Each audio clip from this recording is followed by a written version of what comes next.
that it wasn't racially motivated as to why they didn't open that store. And when I called them out on it, they were like, "Oh no, it's not because of it's not." I said, "But you said you were looking closely at the spread of the virus, and then reference that to why you didn't open the store. So is it because of that?"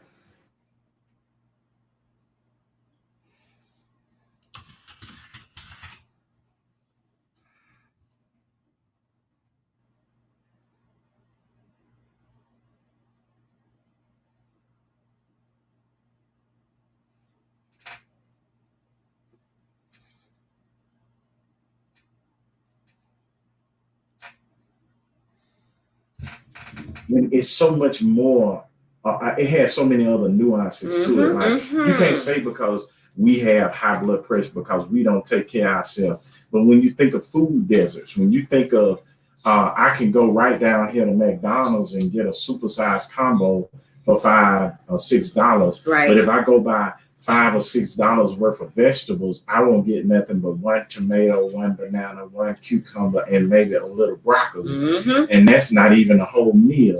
And so when you think of having access to healthy eating, or even the knowledge of healthy eating, we don't even have that So it's so many different things that contribute to the reason that we have those underlying health conditions. But please believe, just as many stories that I saw where people didn't have underlying conditions, they did. Right. So I still say the only people that have color right now during the coronavirus is America. We, as much as we say we don't like playing the race card, or people get in a race card, everything in America has color. Even the color that they're making the coronavirus, we see everything has color in America. Absolutely. Who's affected by it?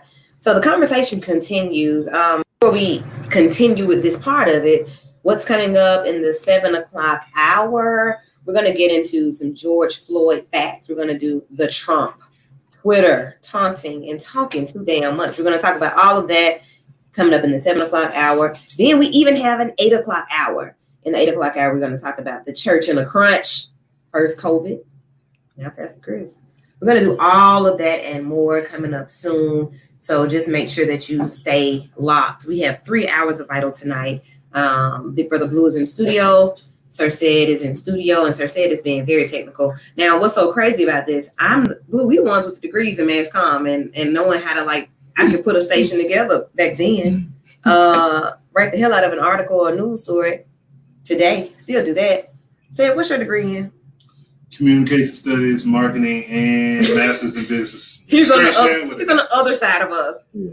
Marketing, but communication. So we all are very much in the right area. But Sid is our tech guy, and he's doing an awesome job. He's engineering things that he didn't do. We did this. Like, I actually did this, but Sid does it, and we are very grateful. Thank you.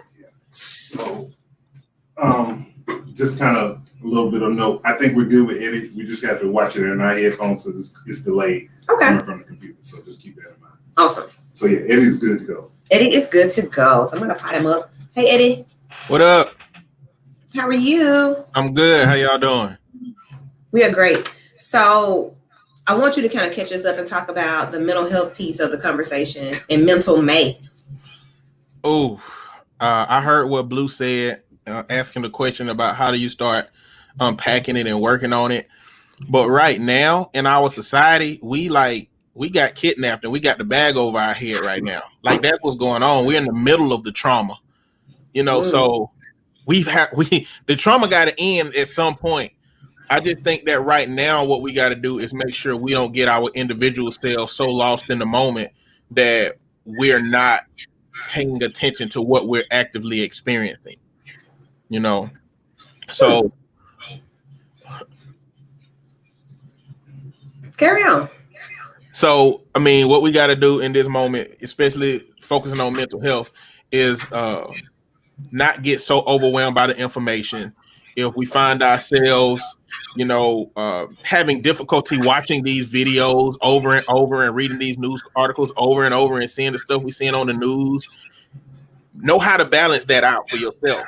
Have boundaries for yourself. How much am I going to focus on this while this active trauma is going on?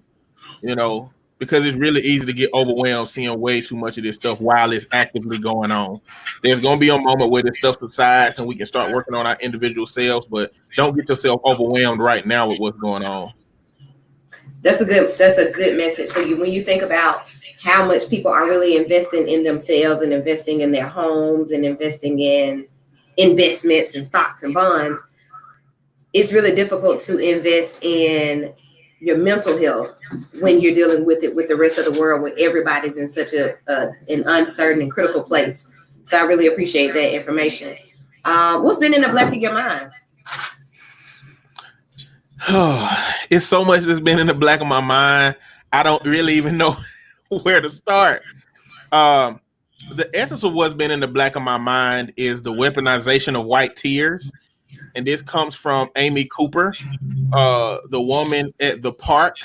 And that's been on the back of my mind because I know we got a mass amount of stuff going on in society as it pertains to George Floyd dying, and even Breonna Taylor dying. But like, this was a one-on-one situation that if there were no cameras in front of her, she could have gotten away with that. She could have had police officers believe that she was being threatened by a black man, and he could have showed up in the park. And the preposterous part about that situation, if you don't know what I'm talking about, there was a woman in the park with her dog, Central Park in New York, walking her dog off the leash. A black man said, "Hey, will you put your dog on the leash?" And she got irate and said, "Hey, I'm going to call the police and tell them that a black man is threatening me." And with this camera in her face, she still did it. And that was the most preposterous part about it. You know, it's one thing to weaponize tears, the same thing that happened to Emmett Till, but she weaponized tears with the camera in front of her. That represented the boldness and the idea that she and her people like her believe that they'll believe me before they'll believe you. And they'll come and get you because I said come and get you. So what's been in the back of my mind is trying to figure out a way for us to help educate ourselves about how easy it is for white women, especially when it comes to black men, to weaponize tears and use it as a weapon against us in our day-to-day struggles and day-to-day walks. Thank you. So, what you think, Blue? So I gotta relate this story. So it's a story in Salt Lake City, Utah. A white man was standing by his car yelling at people.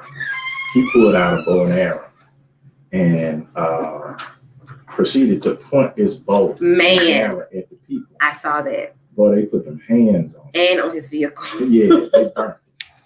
But then they got the article where he was, the story, the news story where he was being interviewed by the news people. And he said 2 African-American men attacked me because I was in my car and yelled out, "All lives matter." He literally lied and said that 2 African-American males, when it was clear, it was a cluster of, I think I saw white, black, and some other ethnicity. Oh, everybody. Everybody. But it's just crazy. Like it is said, if it had not been for that video, that man literally lied on somebody and played the victim as if he was doing something wrong, but you were the one. And so it's crazy. And let me tell y'all, this situation not too long ago, no lie. I'm at the summit. I pull up at the summit. If you ever went on a busy Friday night, they try and keep traffic going in one way. And so I saw this lady coming to get out of her car. So I stopped behind the car. A little white security guard came and was like, "Come on, let's go outside. I'm waiting right here. She's not about to move." I said, "Yeah, she is. I'm looking at her. She about to move." He literally, when that lady got ready to bag out, stood in front of the car and was like, "I'm not moving." I was like, "Bro, you need to move."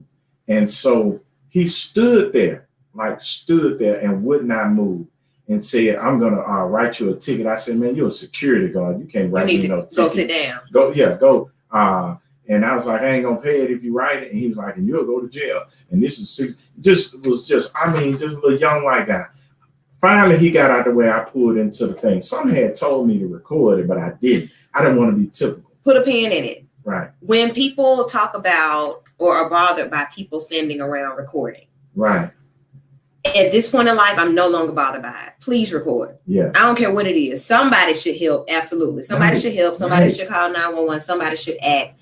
but I definitely need different angles of whatever it is that's happening around me. I need y'all on this side to record. I need you all in the front to record. Absolutely. I need those behind me to record. Absolutely. There's power in that. Make sure you keep your phone charged. If you need to ride around with a body cam or a dash cam, do that as well. But I'm definitely with I'm with it. Yeah, I'm with it. That can record at the touch of a button. But So I parked, got out the car. We went to the restaurant. It was a wait. So I don't like being just in, a bunch of people and smelling like onions, right? And so I stood outside waiting while my family stood inside. It was a little cold too. I just noticed all these security trucks pulling up over there, like just pulling up, one after the other, and everybody standing by my car. So I walked back over there. Man, do you know this little young dude said, I'm calling the police because you tried to hit me with your car. I went off. I said, see, white boys like you is what's wrong with America. You lie because you mad because you tried to come at me with this. Yeah. And let me tell you what saved me. It was a black supervisor. Okay. One of my close frat brothers used to work. He's a police officer, used to work there. So I called him. He in turn called the other police that took his place that's over the police, because it's an actual police that's over the security out there. And so they were able to communicate and was like, nah, Blue didn't do nothing like that. But it was just crazy how this dude was sitting, and how easy it is to tell a lie. Ooh, I wanted to fight him so bad. I wanted to attack him. So I was like, man, you lying. Why would I told him straight up, why would I waste my freedom on a little white guy like you? Like but it just goes to show you where we are in America. And people always talking about you playing the race card. Well, give me a new deck. Give me another card and I'll play it. But until then, everything in America, to me, in my opinion, is black and white. It is what it is. So that is more of in the black of Ready Eddie's mind, but that's the reality of where we are right now. So just thinking about where we are and what's happening in the world and how it's affecting us and the way that we're responding to it. I like the way that Eddie tied it together and the way that we're continuing the conversation. Mental May, what is happening to us as a people, as a society, and how we're being played. I just looked at your shirt, said, and that really plays a big part into where we are today. Thanks for wearing that as well. No problem. If you're watching on social media, you can see Sir Said's shirt. Yeah, I had to lift. Yeah, there it is. So full screen. Blue, Kimberly Meadows Clark. Thank you for tuning in. She said, Blue, we want to see you. They want to see you. Shouts out to everybody else that's viewing. Oh. You're looking at the ceiling. Well, y'all got me feeling like an old man here, man. You are definitely acting old right now. Shouts out to Christy Barnes, also in the conversation, and everybody else is watching. We don't see who you are, but we do see you watching. So shouts out to all of you. Thank you so much. Share and support and share. What you got, Sir Said? Something I wanted to say, Ed, as far as what I learned this week, and it's something that I like. Just driving around Birmingham getting something to eat, I sent an audio message to Woo because I didn't want to forget it. Do I need to play it?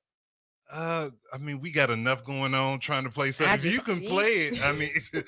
But I remember it. Basically, what I was saying is what COVID is to black people is what racism is to white people. A lot of black people don't believe COVID is real because my friends don't have it. Like all these numbers going up, I don't know anybody that got it. So how is it real? So why I don't have it, my friends don't have it. So why should I stop gathering? Why should I not go out? Why should the clubs not open up? Why should I not be in close proximity to people? Because I don't have it and I don't know anyone that does. Yeah. Same thing when you look at white people as it refers to racism. That it doesn't exist to them because they don't have any friends, neighbors, family members that may experience a deal with it. They themselves will never experience it or have to deal with it. So until it's their coworker who they know is a good guy that gets arrested or get murdered or falsely accused or whatever, then that's when it becomes real for them. So same thing with COVID. Until your best friend, until your auntie or whoever is affected by it, that's when you will start to curtail your behavior and start to act in a different way. So just like racism is to white people, is what COVID is to black folks. It don't exist until it show up on your front door. Oh, you remember. So racism, I don't understand why you all are so mad. I don't understand what's happening. COVID, I don't understand why y'all wearing these masks and why y'all staying in. Y'all doing too much. Same conversation, huh? Same conversation. That's how Vital Minds think. Look at Eddie like, yeah. So got a comment I'm seeing that says, had a classmate that is recovering from it. So we're starting to know people, and we in the very beginning of it, we talked to Judge Blockton. Her father and grandfather died from COVID. Well, the father died from COVID. Grandfather died basically of a broken heart. Yep. And to hear her story really brought it home for me, because I started thinking about my father and other fathers and grandfathers who we're around and we may be asymptomatic. So like for me, that's when that started to really play in my mind. Like you're around a few people, but those few people may not know that they have coronavirus. And out of them not knowing could be infecting others. And then here we are knowing that people are knowing people who are dying from coronavirus. So that's exactly what we don't want. So I'm really hoping that you all will be mindful of how serious it is. Just going back to the conversation, it has not gone anywhere. It is not over. It is not over. Shouts out to Willie Davis. Willie, you are in the group, so you are getting the updates. So I hope that is what you want to be talking about when you'll be here, when you will join in. So moving right along, we are going to take a quick break. And guess what? We'll be entering hour number 2. But we have more conversation. We got 3 hours of Vital tonight right here on V94.9. We're going to take a quick break and we'll be right back. If you want to call in, you can do that now. The number is 994-8949, 994-8949.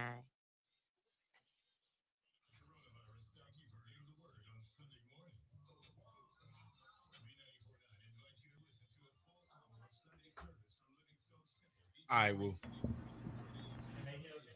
Hold on.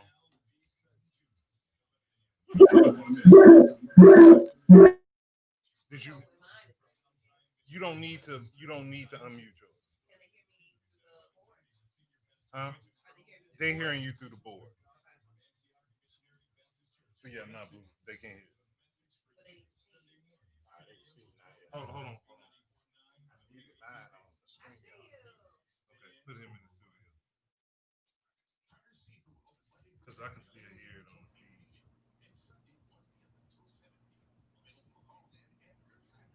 All right, man. I got to get this tea out, man. Hold on. Eddie, mute your mic.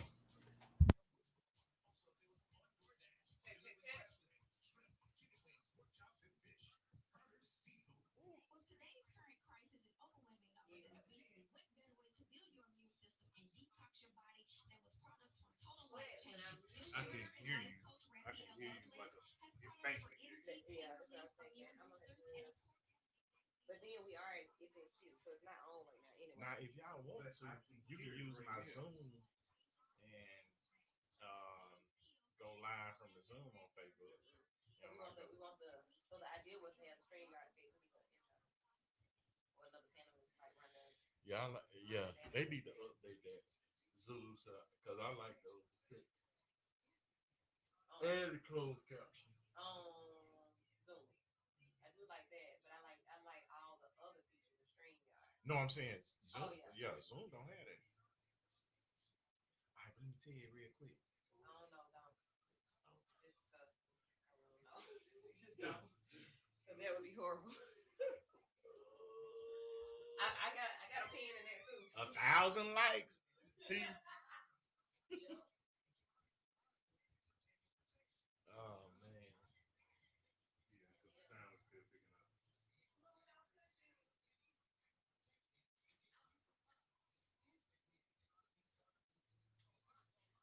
Man, my daughter on cucumber plants. I mean, I had to go buy them little green metal things to hold them up. I mean, everything is growing. Like the actual food itself or just plants? Just the plants right now. Yeah, I ain't started popping out yet. I can get the watermelon in the kids, man. I'd be so happy. Yeah. That's in the bed too, not underground. I'm gonna put them in a black pot. It was off, but it was just a cute.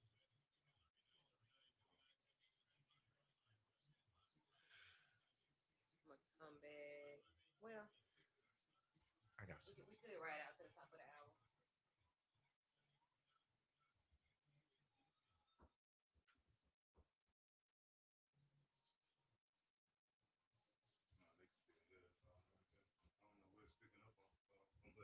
I can help troubleshoot.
Not your mic.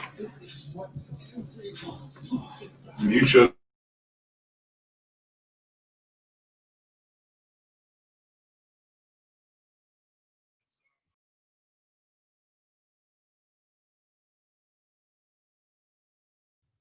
There you go.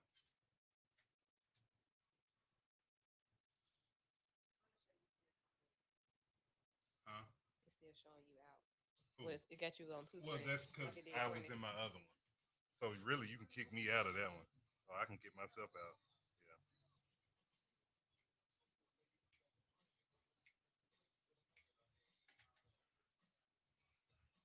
Blue, you want to get back on? Blue. Blue. You getting back on StreamYard? Oh, is that my thank you. I said you getting back on StreamYard? Yeah.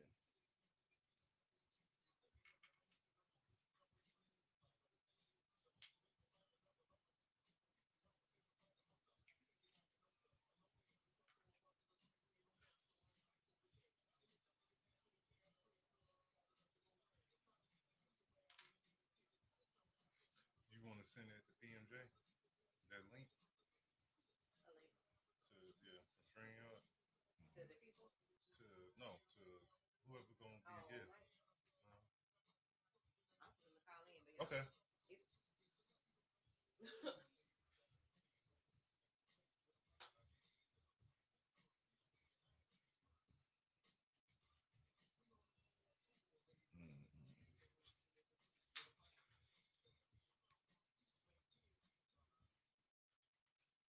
That's right. That's right. That's right. Welcome back. Hour number 2 of the Abby Award winning Vital Show right here on V94.9. I am Lady Wu. Sir said the right hand man. For sure. Boy, Birmingham Blue. Yeah. So everybody, welcome back. Welcome back. Welcome back. We are in the building. Been here since 6 o'clock. Let me tell you about how easy it is and how just awesome it is to be here. So Sir said and I were talking last night just about how much it was to cover. And man, we don't need, every time you get a little something, you want more. So okay, we used to have have I What ever hour? had 30 minutes? Nah, I hope not. I think When I you had add into It had to be the beginning. like when I was by waiting to be myself. heard, yeah. Like I think I had like 27 minutes of a radio show to cover current events. That's how this whole thing started. Public affairs is the time where you just have to kind of cover the stuff. I was still a regular DJ, a regular VJ, or whatever, personality, a talent. And then I always had the desire to actually be to use my journalistic ability to bring forth information and education and that type of thing to talk about what was going on in the community. So the opportunity presented itself. I presented myself with my senior project from Miles College and started off 27 minutes. Okay. Then, like a couple of weeks later, got an hour. So 1 hour, that hour moved around from 6 a.m. on a Saturday to 9 p.m. on a Sunday, from 7 p.m. on a Sunday to 6. We moved around. So School of Hip Hop, then it was wanting to be heard, then the School of Hip Hop, now it's Vital. And we got 2 hours. 2 hours right here at V94.9. But then send a text message. Simple. Didn't even make a phone call, didn't send an email, didn't need a paper trail. Hey, can we get 3 hours tonight? Yeah. That was it. Just Boom. like straight like that. That was it. Can we 3? Oh, wow. Thanks. That was it. And you all showed up. So we really, really, really appreciate you for coming on in the building. Shouts out to our home, the V94.9, right here, where the V stands for variety. And at 7 o'clock and 6 o'clock till 9 o'clock on Sundays, the V stands for vital. And we are just so happy to be here with you. So in the first hour, we discussed the continuation of coronavirus. And then we went on and talked about Mental May.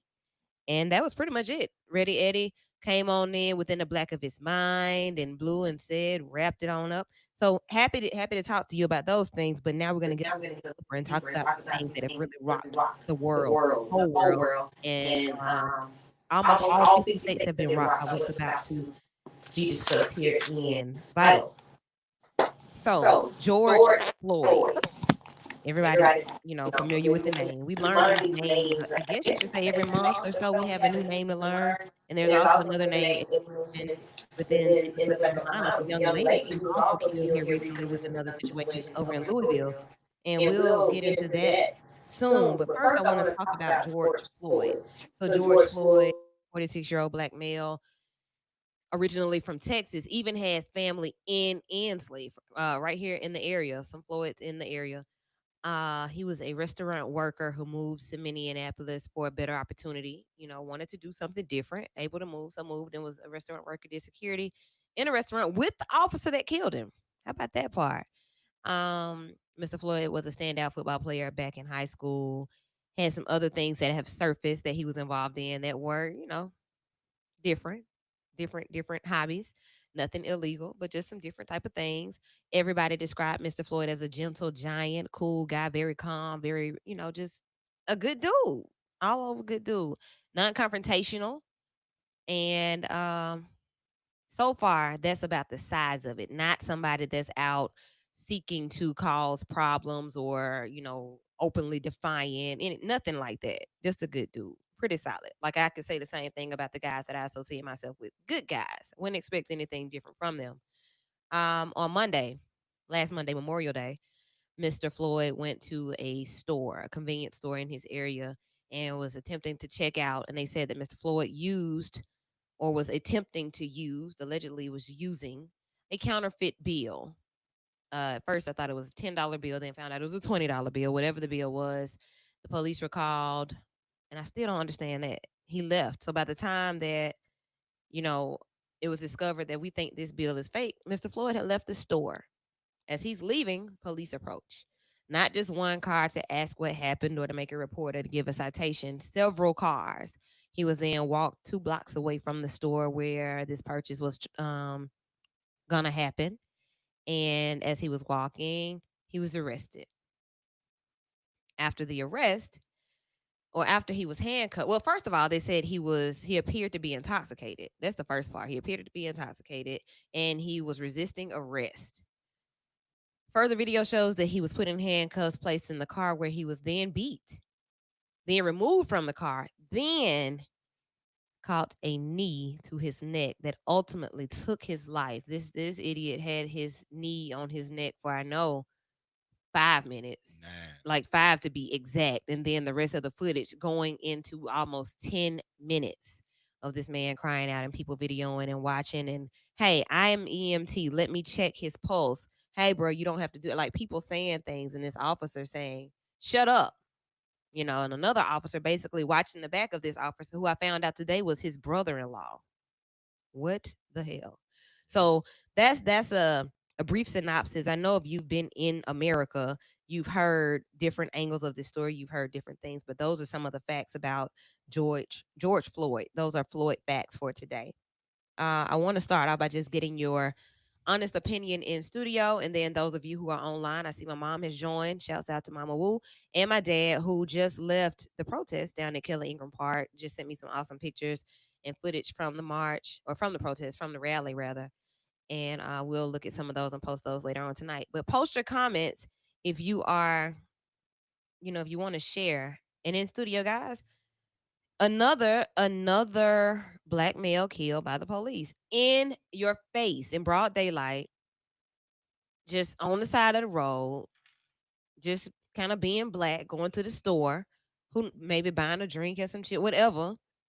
And now he's no longer here. He's no longer living. And we watched him die on camera. What are your thoughts? What are your feelings? I just, I got so many friends that are police officers, so many frat brothers that are police officers. And it's just, you know, um, the president of the FOP here in Birmingham put out a statement saying we shouldn't rush the judgment, that we should get all the facts. And Mhm. it, to me, stuff like that, and it makes me extremely upset because it's how much. What else do you need to see? Right. He couldn't resist. He had 3 people on his back.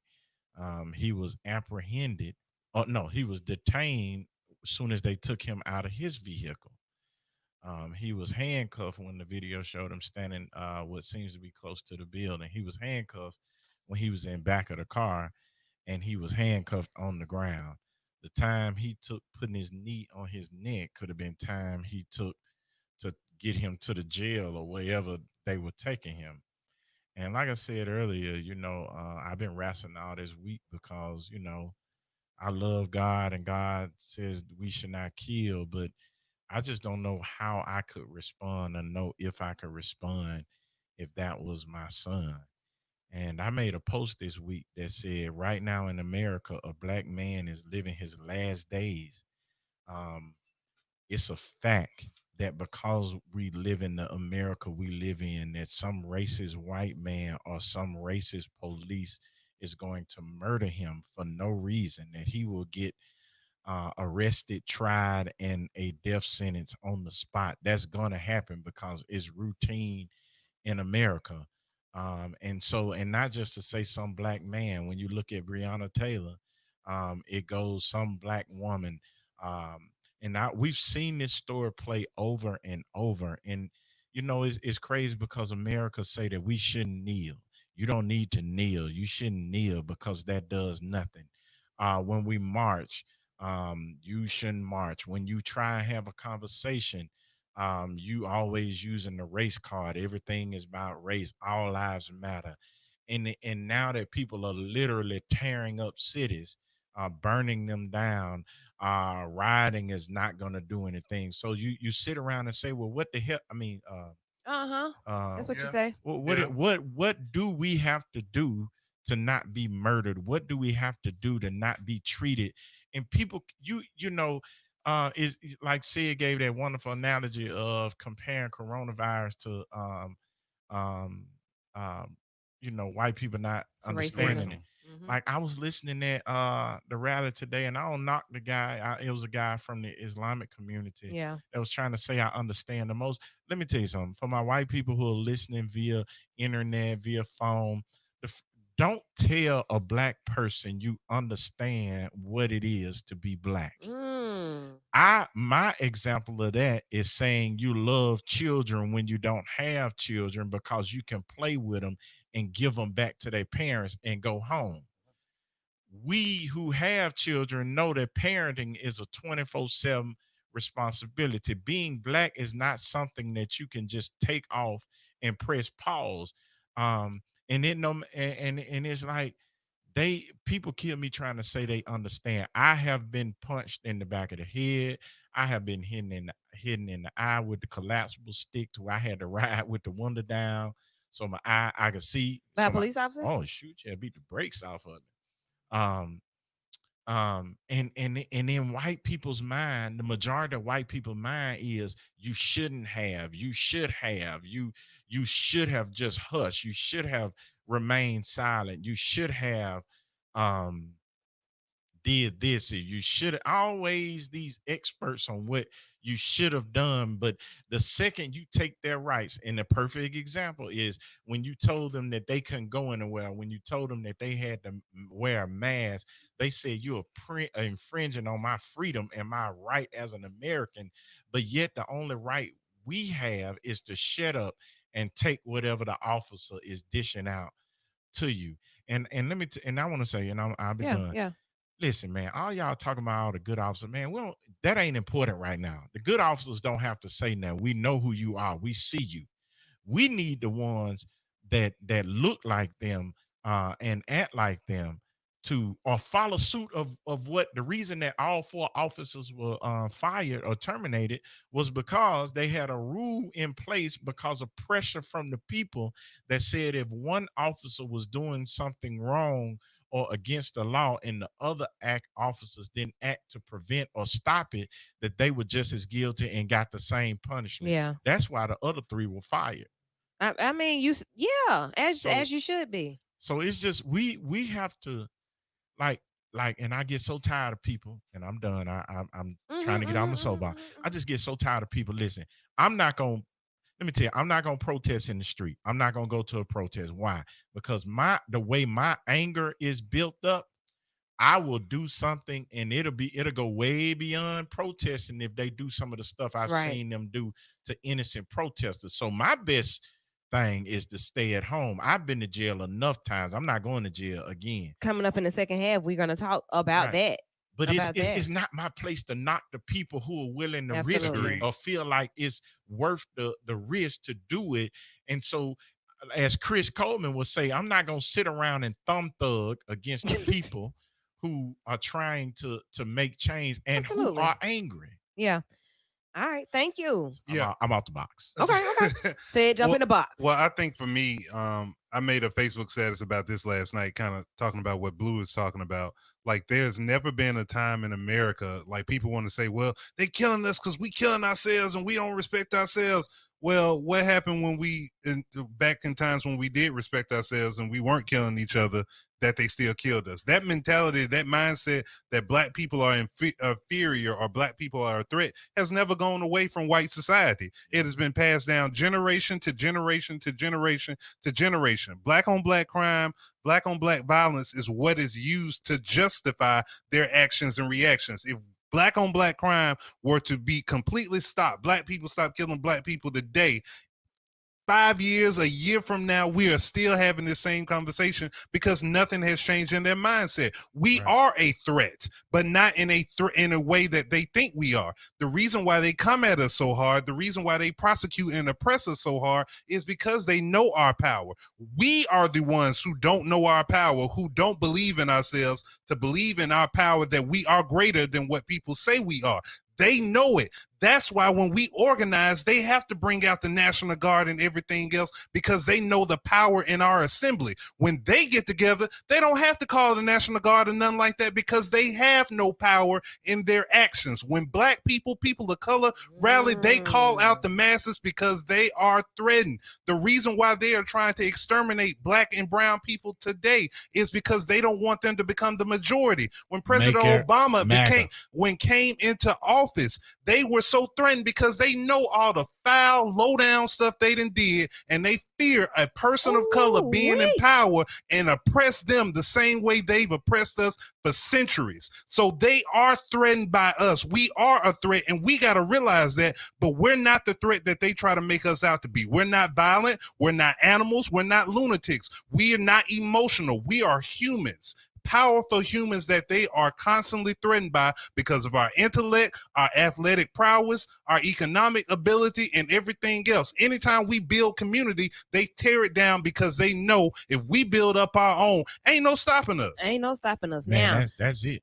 Jermaine Stanton, shouts out to you for tuning in and for commenting. I know my power. So one part of this conversation to something that Said just mentioned about, when we, why we're the threat. So typically people don't know their power. Like for Jermaine to say that I know my power, a lot of people don't even know the power that they possess. They don't know their purpose. They don't know their power. I don't know why y'all treat me the way you do. I don't know why you all hate us so much. I've never had to ask that question. It bothers me that we are hated, how we're hated, but I had never had to ask why. So why have I never had to ask why? Well, why have you never asked why? So if I am okay, so first of all, when you put anything black anywhere, what does it do? Change. Not just human, just anything, right? It changes. It overpowers everything else around it. If I put black on top of green, what does it do? What does green turn into? Black. If I put black on top of black. if I put black on top of purple, black. If I put black on top of your white car turns black. It is what it is. It overpowers, it dominates. Why would I want to give something or someone that overpowers me dominance? Why would I allow that? Why? Fear. And we have to ask ourselves that, but why would, if I were they, why would I allow that? Why would I want that? Fear, greed, envy. You know what? I asked the question when you wonder what MAGA means. MAGA means is that we have to make America great to where we have control and they are no longer a threat. That's what make America great again means. And we have to realize that, like, this is how I'm gonna say this, and I want y'all to listen carefully. I feel like the only white people that like black people are the ones that don't feel threatened. Those are the only people who can see black people for who they are. What makes a white person not feel threatened by black people? That's an 8-hour conversation. But I feel like, and then because you look at it, you look at what they say. They always trying to attack your character. They always try and make you angry and upset. And they all, and if you look at I don't know if any one of y'all look at Live PD, but I look at Live PD. And when I look at Live PD, I notice at how they talk to people, how they treat people to provoke them to resist, to provoke them to be angry. Yeah. Why are you angry? I had a situation where Why am I angry? yeah, What kind of question is that? I had a situation where I was with some of my family and they had an issue about a custody thing and the police was on the scene, and so I was asking, what's your supervisor name? What's your name? Mhm. And the lady was like, hey, calm down. You need to chill out. I said, chill out. I'm talking to you in this voice. You're not gonna make me angry so you can, show force or use force to calm me down. But that's what we live in. And I feel like it's crazy that other Americans can fight for their rights. They can proclaim their rights. They can yell to the top of their lungs for our rights. But I saw a shirt. It said humanize blackness. You know what I'm saying? And for people to I mean, man, it's still, let me tell you something. Mitch McConnell, as Mhm. racist as he has been, even Mitch McConnell said that doesn't look too good on video. Like he Oh. and I mean, it's crazy that I'm saying that as if it's a surprise, because it should go without It saying. should be a standard. Right. But it's still people out there that feel like the president of the Birmingham FOP said that we should not rush to judgment, that we should with an interview with CBS 42, we should not rush to judgment, that we should let the investigation take place. Sir, the only thing that they can investigate that we can't investigate is what the camera on the police officer's uniform saw. But we got 3 different angles of what happened to this man. Yeah. We watched this man's face die. We watched him not move. You didn't move. So if he was moving, you would have moved some, right? Yeah. And even to your point, Blue, what the Birmingham president of the Birmingham FOP said is contrary what to the Alabama Association of Chief of Police has said. He vehemently is the chief of police out in Oxford. He vehemently was like, it's wrong, it's foul, it gives us a bad look. All this stuff spoke out against it with no question, Right. and no second And thought it was about early it. on. I wrote Early it down on, in yeah. other news. Hats off Before to he the was chief of charged. Oxford. Yeah. Man, Chattanooga chief said, if you in any way feel that this was appropriate, turn in your badge. Mm. And so I'm very excited. We don't need you to tell us about the good police. We need you to talk to the bad police and tell them they need. That's why, honestly, people say Birmingham is slow and we're this and that.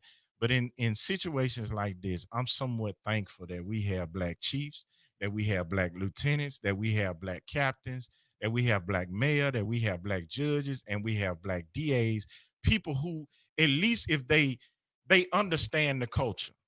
And regardless to what people think about Woodfin had a brother that was in the streets. So he, even then, even though he might not condone it, he lost a brother and a nephew to the streets. So he understands the culture. Danny Carr lost a Absolutely. brother in murder in the streets. So he understands culture. He understands what goes on. And that's where I feel safe, that where at least if something happens, that I have a fighting chance because they understand the culture. Let's go there before we go deeper into that situation in Minneapolis. And also, Jermaine, I do see your comments and we will get those in. And they are streaming live on our site. I see that we are also live on V94.9, which I appreciate as well. You all need to go over right now and like Vital Show so that you can see what everybody else is seeing. You can actually see all of us. Eddie, who is off to the side, he's in the conversation though. And anytime you're ready, Eddie, just let us know. But speaking to that, I made a post about rioting, looting, and the same type of energy from everywhere else coming to Birmingham. And the exact point that you made is the point that this post made, where it spoke about, in Birmingham, we know each other. We like truly know each other. So if there's an issue with, a ticket or whatever the case may be, there's somebody that I can call if it was wrong. Like if this was not right, I can call somebody personally and say, not because I'm woo, but I can do it because, hey, we probably went to school together. We probably go to church together. We work out at the same gym. We have connections in Birmingham. So I would say for those of you who may not be connected, I would try to figure out why I'm not, because this is one of those places where it doesn't take much to be connected. So when you think about rioting in Birmingham, I can't say that makes as much sense as it does to go and support those who need to do it where they are. Right. So, and that's not to say that, hey, it's no need to protest, it's no need to stand in solidarity. Like I just told you, my parents did what they did today while we were here doing what we do. So everybody has their place in the movement and in the fight, and they have their own positions about why they do what they do. But in Birmingham, Alabama, do you all feel that it's necessary to do what other cities are doing? Not in the city of Birmingham. Okay. Now there is a protest going on right now as we speak in Hoover. I think we need to do one in Homewood. Okay, we just saw like seven Yeah, police it was a cars lot. leaving West Precinct. All right. It's been all Right. day. Right. But you know, it's one. I think Homewood. I saw a video surface this week where 4 teens were pulled out of the car. We saw one of them that was snatched out of the car. I've experienced not brutality in Homewood, but I've experienced being drugged out of the car, put on the ground, followed all the way into Birmingham. You know, when I was a teenager, by Homewood police. Of course, we seen Hoover, Vestavia. You know, this is what I the way I look at it. Birmingham is a different dynamic, like you said, from the other cities. You know what to expect when you go to Vestavia. You know what to expect when you go to Mount Brook. Yeah. And I mean, even down to the sheriff's department now, we have a black chief. And so it's like, I know I talked to a police officer, and he said, quote, white boys know better than to do that foolishness here. They'll be somewhere in prison. So, I mean, they know that they can't do that kind of, you know, injustice. And then I talked to a lot of police. See, when I was coming up with, in the streets, I ain't gonna even name his name, but it was a police on the west side. Man, that joke, if you ran and he caught you, he gonna tighten you up. He gonna beat you up. And we weren't necessarily, I don't know if we were too young to say this was right or wrong, but we just knew it just came with the territory. You better not get caught. If he catch it, he gonna put them hands on you. Black officer, white officer? Shoot. Black officer. So a black officer, did that make it okay? Nah, it was just, I don't know. I guess in my mind it was like we was young. It was part of the game. I know I'm doing something wrong. Yeah, I know I'm doing something This wrong. is a black male figure. Right. But it wasn't a beat down to where I was unrecognizable or I left you know, toothless or anything like that. But I mean, and it's still, you know what, then it went right, now it's not right. Yeah. Because of the freedoms of America, it says that we have a right to due process, we have a right to a fair trial, speedy trial. So you can't sentence me. And for some reason, white people in America think that when you break the law, that you have no more constitutional rights, when the Constitution should be more prevalent when you break the law. That's what Absolutely. makes America America. Or at least knowing it. So we were invited to sit in on the think tank Friday. Very powerful think tank. He needed more time for that. So that was 2 hours. Everything is extended. Scales came in and like, yeah, she shut it down. She did. I was just like, yeah, Chris, thanks for the invite. No shade. With that conversation though, she spoke about learning the Constitution. I can honestly say I've never read the whole Constitution. I read it as needed. So like if something comes up, cool, I pull it out, I refer to it, I'm researching, I'm trying to figure out what this part applies to. But knowing it, or at least reading it and figuring out like how it applies to our daily lives, is important. Well, if you read the Alabama Constitution of 1901, that tells you a lot about the state and how the state views you. That thing is so antiquated, it really needs to be thrown out and started all over. It's 2020. It's so much racist language in there. It's still racist laws on the book that haven't been removed. They're just not being enforced. That are still in there. So it's full with, you know, segregationist type stuff, racist type stuff. So when you are reading through that, it's like, oh, wow. First of all, it's the longest state constitution in the country, number one. So it's not like an easy read. You're gonna have may take you about a few days to a week to get through that. Stupid thing. And difficult. Stupid and difficult. Look, so that may be something vital to do. We may have to have a old Alabama Constitution reading party or mixer or something, just so we can know about where we are. Let me go ahead and get these comments in.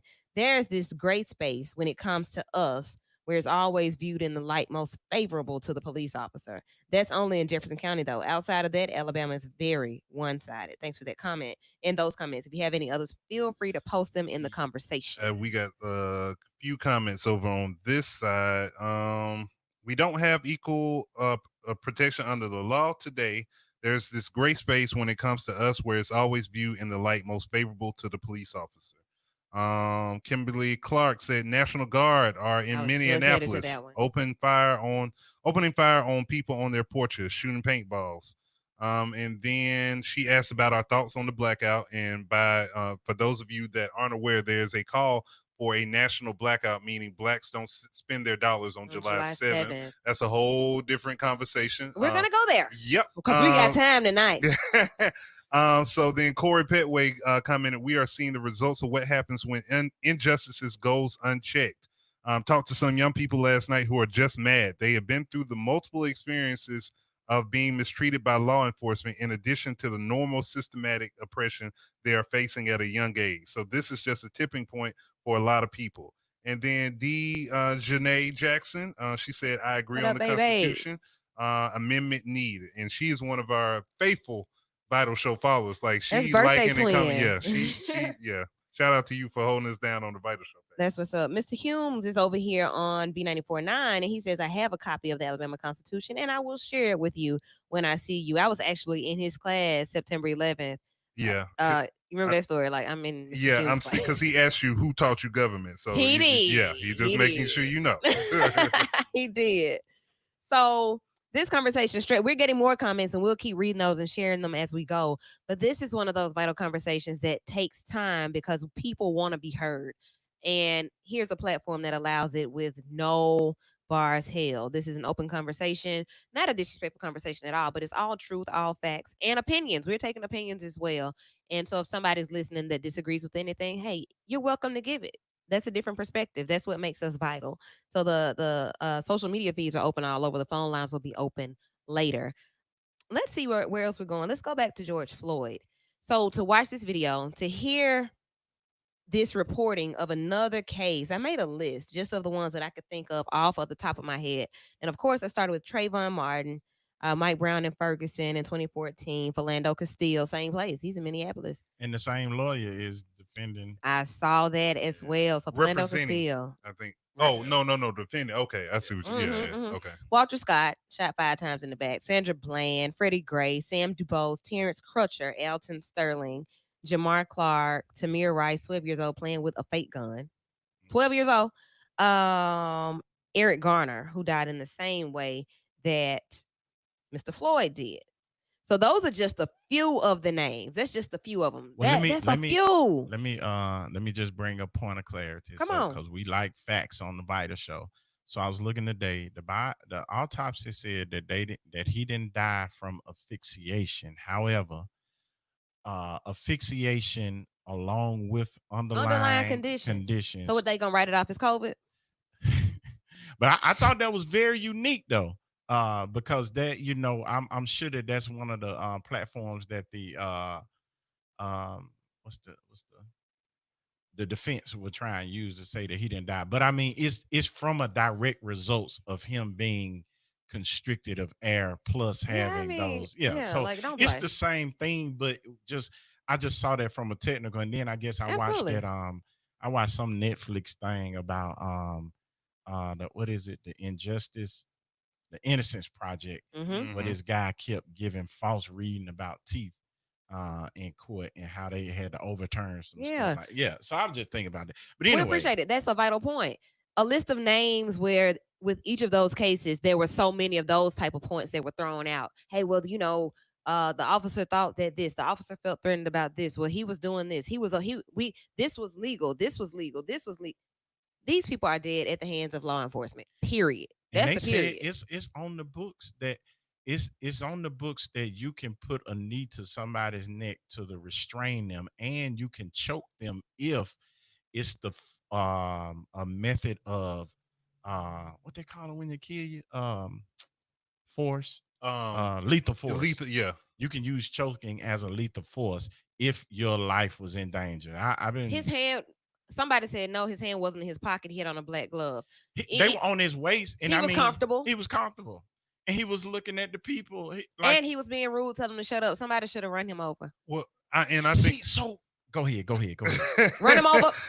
Like I think, and this may kind of tie into it. I think one of the things that is coming out of this in many cases is the idea of fear. We ask about, how the slaves were controlled as they were back then. It was because of fear. And even with the officer, as he, had his knee crushing on this man's neck, had a little smirk on his face, almost like daring someone to do something because of fear. One thing I think we have to do, and it's our responsibility to do, especially with our kids, is not instill a spirit of fear into them, or a fearful attitude where they are fearful for their lives. Right. Because we can't be speaking faith and protection over our kids and then speaking fear in the same breath. That's counterproductive. So you saying, I plead the blood of Jesus over my child and this, that, and the third, and no harm, no evil shall befall them, quoting Psalms 91 and all these different things. And then in the same breath, you turning around and saying, hey, I'm so worried. I'm so fearful for my child. I'm fearful. Don't be fearful for your child. Educate your child on the basic things they need to do, no matter if they dealing with a white or black officer, because that is the right thing they need to do. They need to know about this stuff. But don't instill fear in your child, because fear has been passed down to us from other generations. Our parents were fearful. Their parents were fearful. Their parents before them were fearful. So all that fear has translated down to the point where we don't know who we are. We don't believe in ourselves. We don't recognize our own power, and we choose to cower in fear and not do something. We feel helpless when we're not helpless in this situation. But that's what they want. I can't type all I want to say. What is vital is, where are Black successful people that won't help the cause? All these celebrities with all this money, and we can't start a grocery store, a grocery chain, Dollar General franchise, something where we can spend our own money with our own people.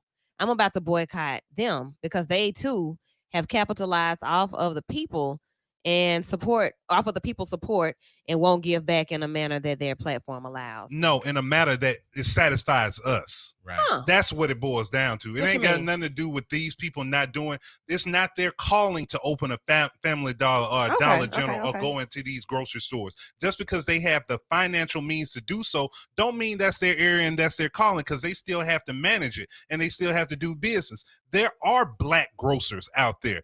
We don't go to the grocery stores because we don't like where it is, what kind of they offer, and who work there. And then we work there and we give ourselves bad customer service when it comes down to this stuff. So I'm getting tired of people looking, well, why the celebrities ain't saying nothing? It's been so many people. Oprah, they called out. It's been so many people. It's been so many. Don Lemon ain't in no situation to talk about nobody, because he did it yesterday. He the last brother that need to say anything about anybody. But these people have called out and spoken out in times past. At some point in time, you get tired of.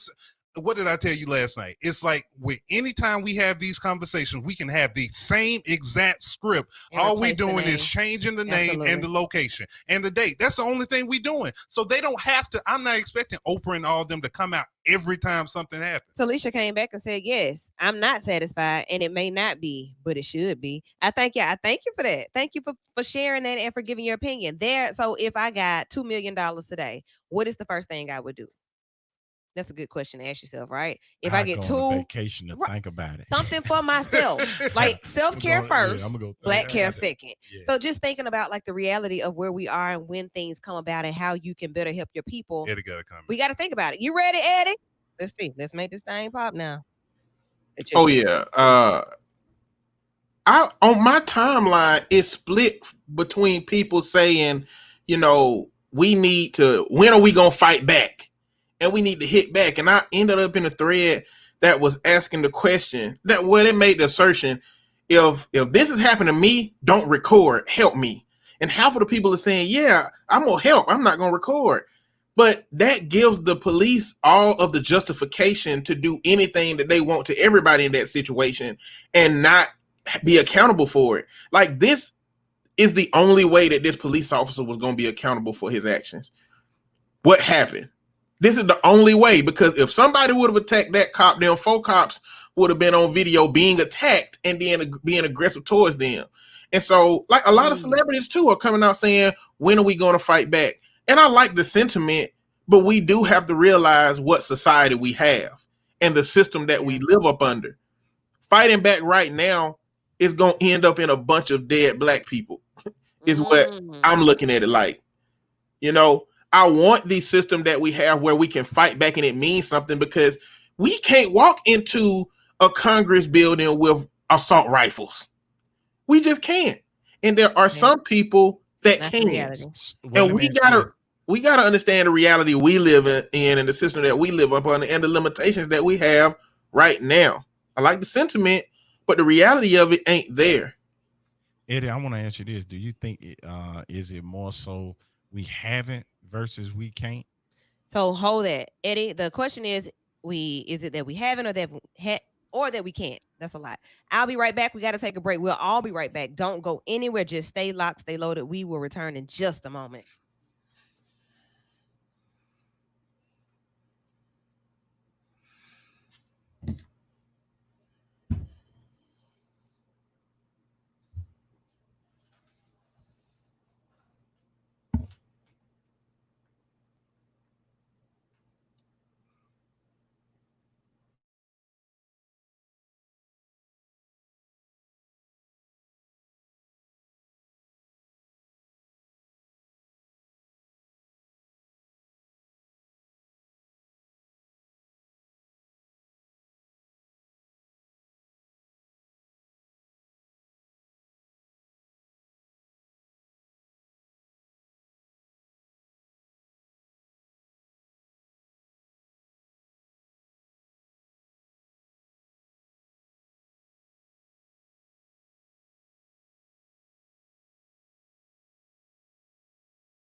I'm saying that like Curtis Bell. V, where the V's?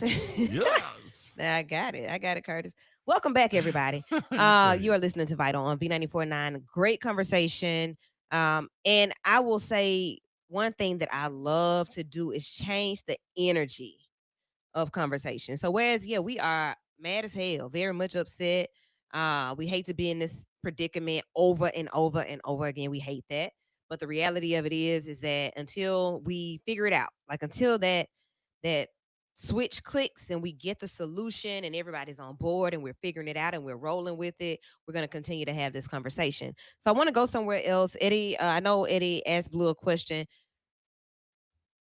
Blue asked Eddie a question. I want you guys to have that dialogue, and then I want to go back to our agenda. We still have a whole lot to talk about.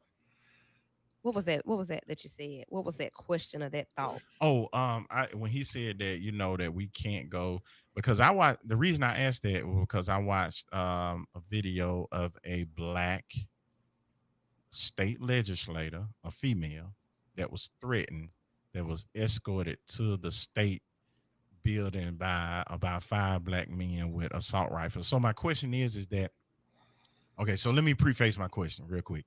So Sid was saying something about being educated. One thing that empowers white people so much and white children is they know their rights, right? Okay, yeah. So and when you don't fact not fear is what they're saying, not Yes. doing Right, corona. with COVID, Yeah. yep. So that's why when I was at, with the situation with the police officers and the DHR people, the reason I was so effective on that scene and agitated them so much is not because I was cussing, not because I was being threatened, is because I knew my You were rights. staying the law right and back I to was- them. Exactly. And I was acting within the law. And so I went with facts, not fear. And so I feel like when we're educated to know our rights, that we can act in that authority.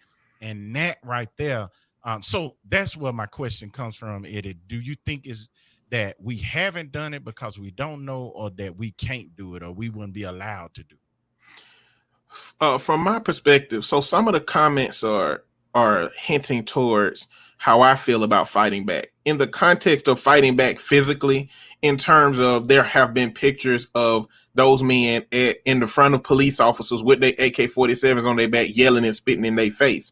I think that we know the physical limitations and the risk that we take to be that level of aggressive in front of people. So I don't think we can, and I don't think we have, because we know the limitations. We know that we're more likely to die at the hands of cops. We know that we're going to get apprehended at higher rates. We know that we're going to get more jail time. We know that we're not going to have the same time as our white counterparts. Now, as far as the way that I think we're supposed to fight, which is through legislation and voting and those things that we do to impact and change systems, I think we can, but I think we haven't. Going along with what you're saying, I don't think we're educated enough about these systems and about these processes. And a lot of it has been that propaganda from our government has helped stop us from being as informed as we should be, and just the lack of our access to information. When you think about Hoover and their access to education, think of COVID-19 and how easy it probably was for a school like Hoover to transition over to online schooling, where it was probably really hard for JO to do the same thing. You look at those systems and how many elective classes that would be teaching kids about government that other schools have access to. So it's a whole system that doesn't give us an opportunity to. So in the context of how I believe we should fight, I think we can, I just don't think we have. With the physical fighting back, like, hey, we're going to attack these police officers, I don't think we can, and we haven't, nor should we, from my perspective. What do you think about that new that's gaining a lot of momentum, the black gun, the black version of the NRA? Oh, yeah. I Black think it's Panther Party. I think it's important, because I've not been a fan of guns for real myself, but that Huffman shooting kind of changed how I view guns, because the reason that the kid didn't have trigger discipline, right? If you are familiar with guns, trigger discipline means you do not put your finger around that trigger unless you know you're about to shoot something. But as kids, we run around with Nerf guns with our finger around the trigger. He put his finger around the trigger to pull the gun out and shot that girl, and when he put the gun back into his pants, he shot himself, because he did both of those things with his finger around the trigger. And it made me realize that no, kids should not be carrying guns out here. That's not appropriate. But why aren't we educating our children about how to use firearms the same way that the white community is educating their kids about firearms? Ooh, And so Like that point. I am a very strong advocate at this point for anything that will educate our kids about how to use this thing that our government has determined is what we're supposed to use to protect ourselves. Very good. We have some awesome comments in the feed. I only want to share one right now, though, and then we got to keep it moving because we want to be very, very diligent with our time. So the Woodruff say that they love Vital Show's power. We all have our individual and collective parts and callings to fight systemic and institutional racism, police brutality, and murders of Black people, discrimination, inequalities, inequities, mass incarcerations, etc. And we must forge ahead in stopping these horrendous things. I think we should fight with the comprehensive approach of education, information, demonstrations, protest, advocating, voting, obtaining positions of authority, changing policy, which leads me to this. The Trump, Twitter, taunting, talking too damn much. So what he does, he decides that there should be regulations on social media for fact checking, and he calls it political activism. And it came as a result of him getting fact checked. It came as a result of him getting fact checked about mail-in voting. But before I go there, I want to talk about some other things that the Trump has caused. He's manufactured madness. He has created some agitators and made them appear to be allies. He has really just highlighted rioting and really separated the idea of rebellion and rioting. So he's incited so much of this just with his rhetoric and then the tweeting. So let's start with the social media piece of it. He tweets all day. And he says things on Twitter that he can go back and say that he doesn't know where they came from. He says things on Twitter that he didn't mean that way. I didn't mean it that's not what I meant. He gives false information. He needs to be fact checked. That's on Twitter. Facebook, he goes after Facebook. And we use Facebook. We use social media to reach our listeners. Social media is how people are being reached. This man signed a big old picture of a signature or whatever that is that he writes on bills and stuff, trying to put something in place about our social media freedoms, which fall under the First Amendment freedoms. Who wants to bring us in on that? Trump has no respect for the Constitution. None. If it was up to him, there would be no Constitution. He would be the president until he dies. I just when you think he can't do anything bad or worse, he does it.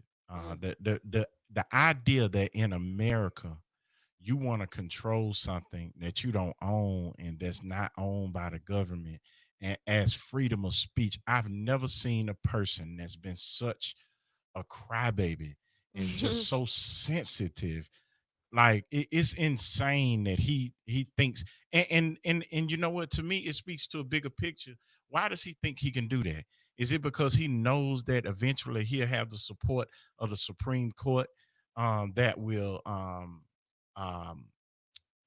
back him on foolishness like this, which will go to pretty much rewrite the Constitution of make it null and void? Well, yeah, and it's not even about the Supreme Court having his back. Republican Republican legislators have his back, whether they in Congress or whether they senators. They have his back. Anything he does goes unchecked by them. They take up for him. They got his back. They may say something bad about him every now and then, but when it comes to the greater good, when it comes to their greater good, they're going to support Trump. Trump has been exciting so many things. When he wanted states to open back up, and those states weren't opening back up, he attacked the governors, he attacked the mayors, he incited riots. Go down there, it's all right, and these are good people, and they just want their freedom, and da da da. Meanwhile, Colin Kaepernick and other NFL players are SOBs for taking a knee. Mike Pence his vice president on one end says, hey, we're supporting these people. They're expressing their First Amendment rights, and we can't let their First Amendment rights be oppressed. But then you spend taxpayer dollars to go to a game that you had no intentions of staying through that game. You leave that game, and then you leave that game as soon as they take a knee just to make a political point. So the hypocrisy of the executive office or the executive branch of our government is absolutely a joke. And the president uses Twitter as his bully pulpit. So even when he made the statement about what he called them, the weak left mayor of Minneapolis, I told him if he doesn't get his city in check, I'm going to send in the National Guard and get them to do it themselves, because when they loot, we shoot. And guess what Twitter did? Yeah. Okay. And so Twitter first of tagged them all, again. Right. Then he made another post about the people protesting in DC. He said They're paid protesters. And then he said, isn't there a MAGA conference or MAGA No, meeting? I heard it's Make America Great night, Make America Great Again night at MAGA night at the White House. So yeah, and trying to bring his supporters, his people there to create and a standoff and conflict. I just got a question. yeah, Nobody go has to ahead. answer. How many people wished or hoped that the people in DC would have turned up in DC and painted the White House? Man, the way they were pushing the barriers, I'm like, go on, knock them down or just rush it. Man, nah, that's not gonna happen. I mean, I know it's not gonna happen. They're gonna be some shooting. I mean, in. it could be some wishful thinking. But I mean, it's just too many of us gonna die. Yeah. So look, at the expense of some, like we think about what is worth dying for. Would you rather die or be killed? Die. Mm-hmm. Which one? Man, you know what? Die. I'm gonna be honest with you. It'd die. Yeah. No, listen. Me and my wife had the discussion the other day. I told her, actually, y'all, this may sound crazy. I told her, listen, I need to make a video of what to do. I mean, just for the kids. She was like, why? I said, just in case I get killed like this. And I told her what attorney not to hire for me. That's all over the world. I just don't. I do know. But final hour. We'll be right back. Hold that butt. Put a pin in it. I'm gonna make me a video though. Oh, never mind. I got it.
Oh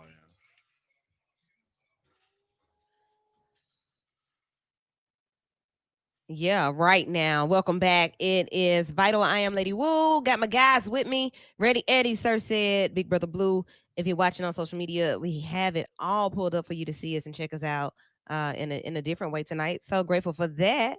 We can see your comments in multiple places. Shouts out to everybody on V94.9 on the app, on the website, on the live. Shouts out to all of you and for your comments. I love the way they keep the conversation going. Like they have their own conversations. For real. And I really like that. So continue to have those conversations with each other. And from time to time, we'll jump in. What you guys said? Yeah. No, I'm just looking at your mama. Tell everybody congratulations, hey, or whatnot. Speaking to everybody. Baby, she's vital. Yeah. All right. So your dad said thank you. First administrator. Yeah. Your dad said thank you, Eddie, for suggesting that we train our children about the use of firearms. They should know how to shoot a wild turkey when they go hunting with their Caucasian associates. Okay. All right. He said, so other people. So there won't be no mistakes. It was no. I never go hunt with anybody white. I'm just gonna be honest with you. Won't be no. And you hunt? Yeah, ain't gonna be no accidents with me. All right. What else we got to say? But you had asked about. I'd rather die. Honestly, if I know that my life would be a life like that would bring about change, like Floyd's life, it wouldn't bother me if I died. I mean, would kill. Because Floyd's name will go down in history as I know they had riots on the Freddie Grays and the Trayvon, but bruh, this right here, because of the pandemic and because of stuff, it done took it to a whole it's a layered frustration. Yeah. You know, it's so many different dimensions to this thing. Like, and then it's just stupid. Like some stuff is just stupid. Like that shouldn't have happened. That should not have gone down like that. So since it did, guess what? We're gonna turn all the way up. You can't stop us.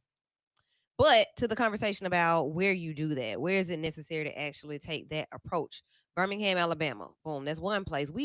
Our forefathers, even our parents, Blue, I know for a fact our dad said, I'm quite sure your granddad's shop is in Ansley on 19th Street. I'm sure that we have direct connections to what Birmingham did in the civil rights movement. I'm sure all of us have had a relative that was a part of that. Well, and kind of hitting on that point, my mom one of the comments in the thing was talking about the blackout on July 7th and saying that we need to buy back our neighborhood, and it doesn't make sense to have a blackout on the 7th when they're gonna buy up everything on the 4th. I was thinking so, but to that point, my mom was telling me back during the day, Cottons, when Cottons was the thing over in Ensley, everybody would go there for their Sunday's best and everything like that. Cottons begged and called around to their black customers saying, "Hey, are y'all gonna come back? Hey, we need you. You need to buy some. We haven't seen in a while." But so exactly, but it was the power, and that's something else. We don't realize that power. Blacks, African Americans are the highest spending community in this country. So if we really withheld our dollars, and it's not just enough to withhold it, whether it was on the 4th or whether it's on the 7th, to withhold it for one day. If you go make up for what you didn't spend in the week to come, it's Change about comes with redirecting it. Exactly. Redirecting it to more in our community. I think when we were on the think tank, they said the black dollar lasts 20 minutes in the black community? Or 20 seconds. Yeah. It's change is about discipline. Just like when you change your diet, that's about discipline. You have to make a conscious effort. You have to make a decision. You have to decide, I want something different. So if I want something different and this is the plan, this is what we're going to do, which leads me to creating the vital demands. All right. So this is the part where everybody can be interactive. I see some comments as well. The pandemic is birthing a push for local business. Absolutely. So I need you to think. Everybody put your thinking caps on. We're not in the think tank, but this is very vital, and this is what we do. So I want you to start thinking and sharing those thoughts that you've already had about what the agenda should look like. So first of all, what does a leader look like? I want to just go straight to that. What should a leader look like? Because one thing that I always hear when something happens, we need a leader. We need a savior. We need a leader. What they look like? What if you had a leader, would you know who they were if you saw them? What do they look like? I feel like they look like, they smell like, they act like the people that they lead. So a leader has to be reflective of those who follow. Right. All right. What should, like, when I say look like, I don't just mean physicality. I mean like personality. I mean influence. I mean demeanor. They should already be doing work in the community, and it shouldn't be a surprise of where you come. Where did you come from? Okay. I see you in front of me trying to lead a protest or lead a rally, and I'm like, who is that? Because I've never seen you in the streets doing the work, working with organizations that I know are reputable. So having a background of doing the work without the praise and the acknowledgement. Okay. But you know, that's the craziest dynamic when you in one of a part of the mecca of civil rights movement that created leaders coming out of Birmingham. Birmingham doesn't vote for leaders; they vote for popularity. Yes, I That's agree. that's our biggest problem. And it's like if you popular, if you got charisma, if you sound good when you do this or Yeah. that, then I'm voting for you. You got my vote, not based on, and a leader does what he look like. He looks like the truth and does exactly what he or she said. And a leader desires to be held accountable. Yeah. Ooh, Fact check me. yeah. It's one of those things. Okay, so those are a couple of things, and I need somebody to actually be writing this down, like somebody taking notes on what we just said, and then what you think. So a leader should be reflective of its followers. They should want to be. Be They should invested in the desire to. community, yeah. They should be invested already, and they should desire to be held accountable. I can't write and talk at the same time, and we can't do that. But somebody out there is doing it, and we want to get that from you, Eddie. I know you the man. Go and do that. So Another, then, I'm sorry. go ahead. Go ahead. I was gonna say another thing I think of when I think of a leader is, okay, I think of Martin Luther King Jr., but his message was one that kind of catered to what white people kind of wanted anyway. But if you go back and look at Malcolm X was constantly getting brought back on TV for interviews in front of white audiences with white hosts, and he was talking rough to them people. Like he was pretty much saying, "Look, y'all blue-eyed devils done put a knife in our back, pulling a knife that you stuck 9 inches out 6 feet ain't 6 inches ain't progress." He would say that stuff on air. Yeah, so I'm wondering, like, the component of the leader that can appeal to mass audiences, but also be true to their message and genuine to what they believe in, not wavering. Like, I will say this: I read while I was in school in Atlanta, they have the Martin Luther King archives, and bruh, he Martin Luther King was a cusser, but of course he was also, like you said, he was able to make it sound good for them to be able to publish and allow him to. But I promise you, King was just as militant as Malcolm X. It just didn't get published. And especially in his latter years towards the end of his life. That's probably one of that's one of the reasons he was killed. Because he was no longer willing to play the game and be under control and be under that veil. When he started talking about going after economics and really going away from equality, I mean not equality, but going away from integration back to having black-owned communities, that's when he became a threat and people start backing away from him. So everybody wants to post these King quotes about, you know, when it comes to, well, Dr. King wouldn't have been violent. Come on, check which era King you talking about. And as much as people talked about King on one end and Malcolm on the other, both wouldn't have been successful without the other. They both needed each other in order to be successful. People listened to Malcolm because they didn't want to deal with that crazy Negro Malcolm. We can't deal with we'll deal with you, Martin, because you seem like you got some sense. Malcolm over there, he gonna burn some stuff down, and we rather deal with him as opposed to dealing with them. So that's what you see with leaders now. Like I would rather support the leader that I can identify with the most. And I think that should be an ask for the community. Like, well, okay, either that or we train the leader to understand that sometimes you're gonna have, in order to get into certain places, you're gonna have to you don't have to code switch, you don't have to change who you are, but you do have to know how to be adaptable, tone down, learn how to adjust so that you can get in. So I don't want to just be called to the riot. I want to be called to the reconstruction. I don't want to just be called to the fight. I want to be called to the fronts. I don't want to just be called to the war. Call me to the workout. Like call me to the planning and the implementation of things so that we can make some things happen. And actually, I'm glad that you said that, Woo. We are working on some opportunities for us to be able to sit down at the table together and have these conversations to help us identify how to make that list. What is it that we're looking for? Let's go to the phone lines right quick. Hold on 1 second. Caller, you're in with Vital. Hey, Woo, this is Pastor Mike. I think you're doing a phenomenal job. Thank you so much. I think you are as well. Thank you so much. I think you are as well. I thank you for calling in at the time that you did. I wasn't looking at my watch or at my phone, and boom, phone line. And it's perfect timing because we're speaking about leaders. We're speaking about Malcolm X and Dr. King. So these two figures that, we often put side by side and in the same conversation. And we were talking the other day. I said, hey, you're a young leader. You are a leader, regardless of what the conversation is, regardless of how people and how they feel about it. You are a leader. So, first of all, any thoughts that you have about anything that you've heard, and then I want to get deeper into the conversation that you can actually speak upon. Just anything you want to say. Yeah, when we look at the leader, and thank you so much for having me. What type of leader do you want us to be? Because King was peaceful and got a bullet to the neck.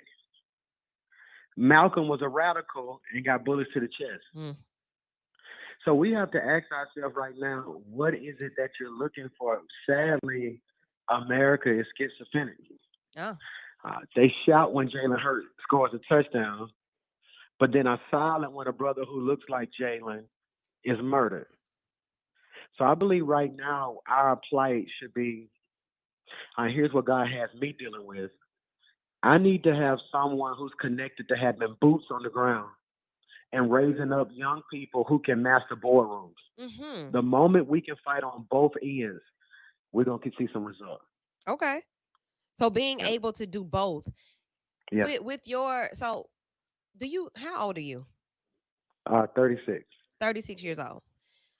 What is it about, what does it take for you to have been able to gain the momentum that you did? Like, what are some things that you did? Are you in purpose and it's just happening? Or what are some strategic things that you've done to be able to do what you're doing? Ultimately, it's the favor of God. We can't knock out the God factor. But on a simpler sense, I think I'm in my purpose. Creatively, we did a lot of things to reach a lot of lives. We knew how to master momentum. One of my secondary calls is something I call being a momentumologist. It's understanding how to master moments. So one thing we've done well is that if we have some success in one area, how do we turn that into another moment? Did that make any sense? Mm-hmm. So I think one thing we have to do is build good teams and see the value in other people. I always try to put people around me who have what I don't. If I'm not as intellectual as I need to be, I have people around me who do that. Like, take for instance, when it comes to social justice, I don't consider myself a social justice guru. I know enough, but not a guru. Right. But I keep a Deanna Reed around me. When it comes to political issues, I keep a Deanna around me. When it comes to theological issues, dealing with white evangelicals in different areas, I keep Henry and Leslie around me who have Masters of Divinity. When it comes to business, I keep a Cara and a Tiffany around me who have MBAs and different things. I think the problem with a lot of young people right now who are trying to be leaders, they actually believe they can get there alone. Wow.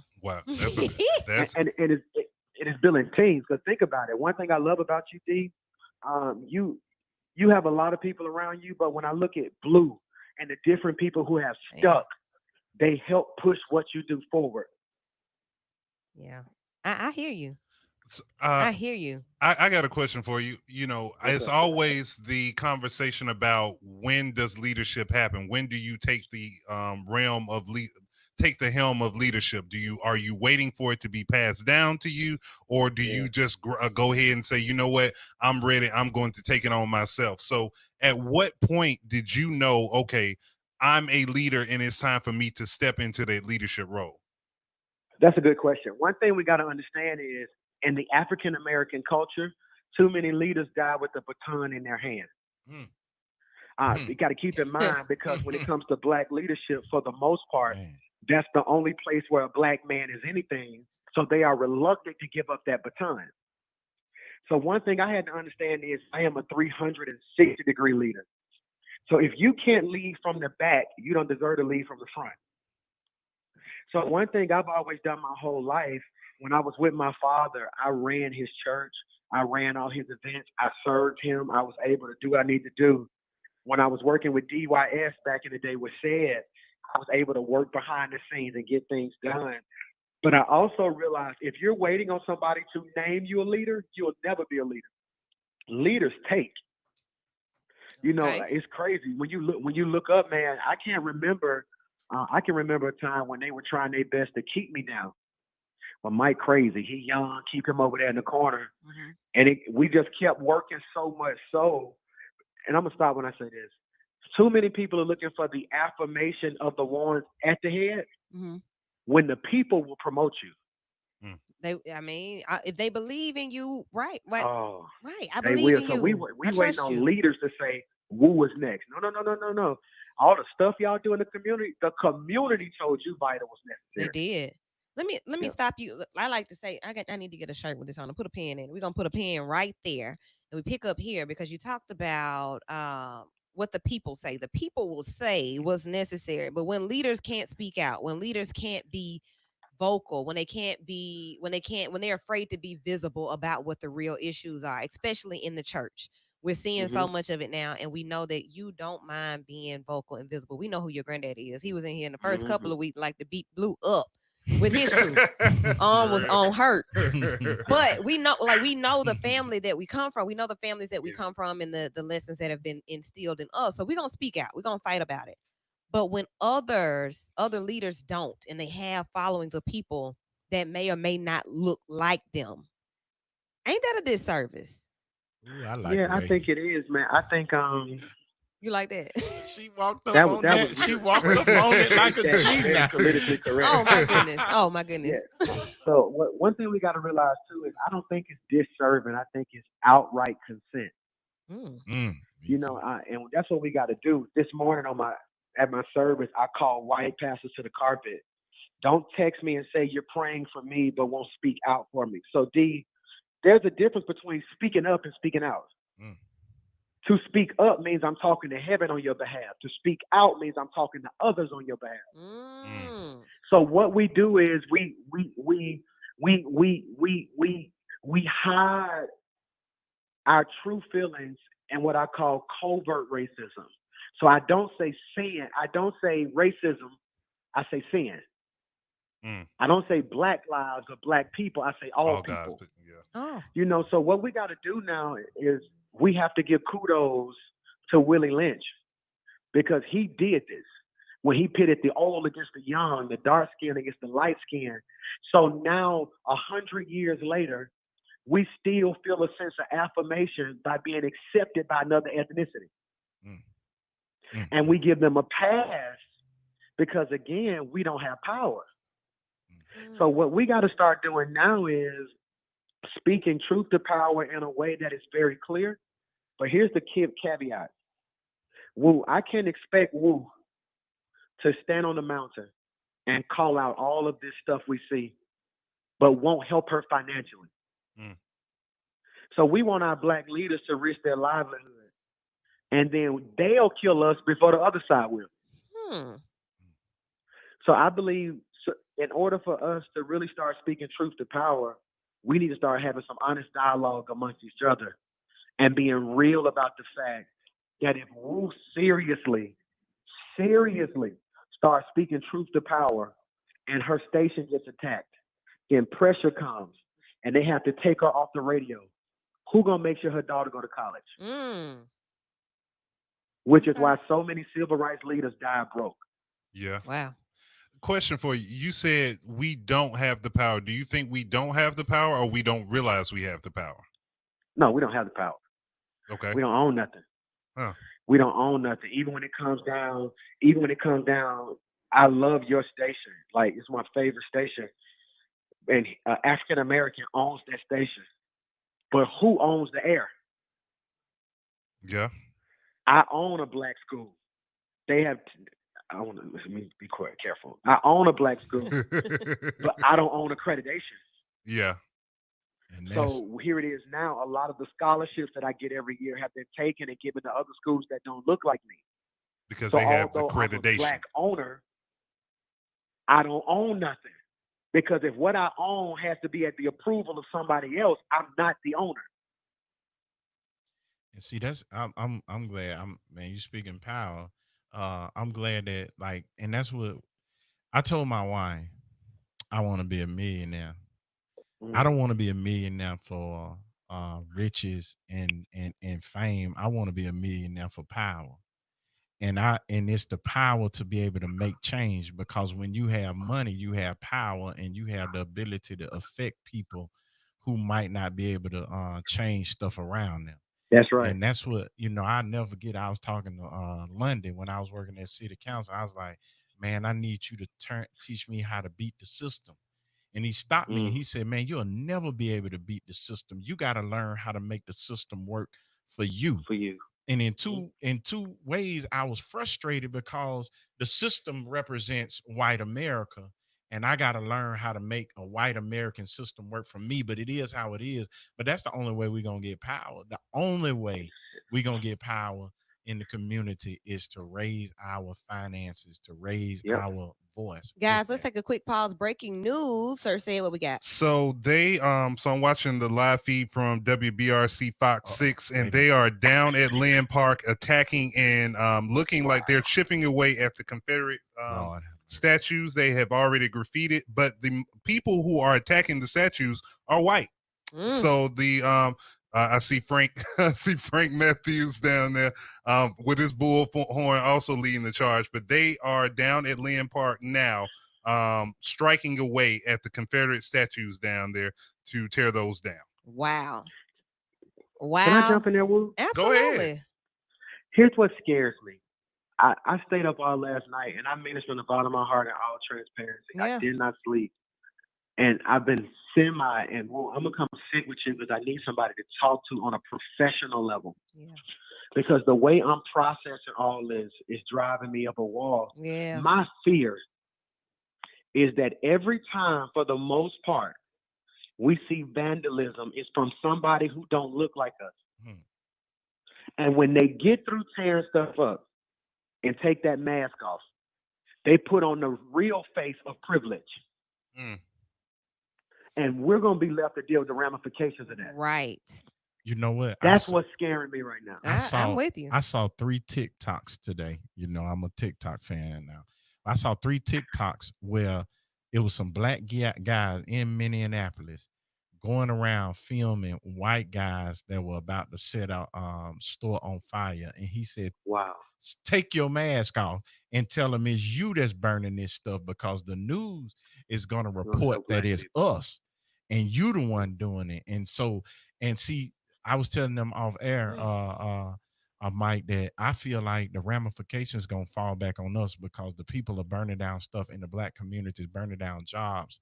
And when that government stimulus of 600 runs out at the end of July, they not going to redo it, because it's going to be their way to politically get back at people. And so now you're going to have people without jobs because of the rioting. And then it's gonna create a trickle down that's gonna affect the community, and we gonna get blamed. Yeah, and I'll even go this far to even say this. Okay, you attacking the Confederate statues, and you're having your moment of truth now. Somebody, some group needs to be watching Kelly Ingram Park. Somebody, some group needs to be watching Tuxedo Junction Park. Yeah. Somebody, some group needs to be watching all these Birmingham, Arthur Shores Park, all these Birmingham black landmarks where we have statues and where we have landmarks. We have to protect and make sure ours is guarded. During the civil rights movement, they had foot soldiers that would sit outside and take shifts at Reverend Shuttlesworth House and Dr. King's house and all these other houses to make sure that the people, the leaders, were safe. So we got to make sure not only our leaders are safe, but our landmarks are safe as well. That first part of it was really good. The second part is it goes back to the initial question of who are our leaders? Who are we looking out for? Who are we watching out for? I am blown away at this moment, though. I am truly blown away, because I heard that would happen, but to see it happening in Birmingham, less than 10 miles from where we are, that is hey. And see, what we got to understand too in the civil rights movement, the reason the civil rights movement was so effective, because every black person, for the most part, was in the same economic situation. Yep, man. So it was easy to protect the leader's house because he was your neighbor. Yep. It was only one way into Ensley, only one way down the street. Yeah. So what we got, it's hard for us to unify now, because again, all of us are trying to get out. Like, it's no secret, I live on 280. Yeah. And it's one of those things where I'm finding myself now telling my boys, Dad, we're gonna go outside, stay in the yard. because I don't. This fear is coming over you, like, baby, my boys got their little dreads, they got the wild sponge hair. How do they view that? Yep, man. You know, so again, man, my heart's heavy because again, everybody's lifting their voice, and I'm excited about that. Black people, white people, Jews, Hebrews, everyone, Latinos, but the blame is being put on Black America. Yes. It becomes one of those colored conversations, and the colored conversations are the conversations that we're scared to have. So like right now, where you see this group of non-blacks vandalizing that is what it is, defacing statues in the park. And you think about speaking out against it, saying, hey, that's wrong, that's not where we wanted to go with this thing. That does that truly speak to the cause at hand? You can, of course, Mike, you can stay in this conversation as long as you like. I kind of want to go back to the church piece of it and the power of the church, the power of the pastor, the power of the spiritual piece of all of this. I know, like, for a lot of us, that's what keeps us grounded, the spiritual piece. The one man that leads the congregation of people who need that spiritual piece. Yeah. So I kind of alluded to it earlier. We are in a position where even the church divides us. The church divides how we think. It divides how we feel. Some of us are on these clouds of feeling really good because of what our leaders are telling us. That's not the true story. So in a time like this, where the message needs to be just cut and dry, it is what it is. This is how I feel. This is what I believe in. Should church members go to churches where they believe what their pastors believe, so that they will be led in the right direction?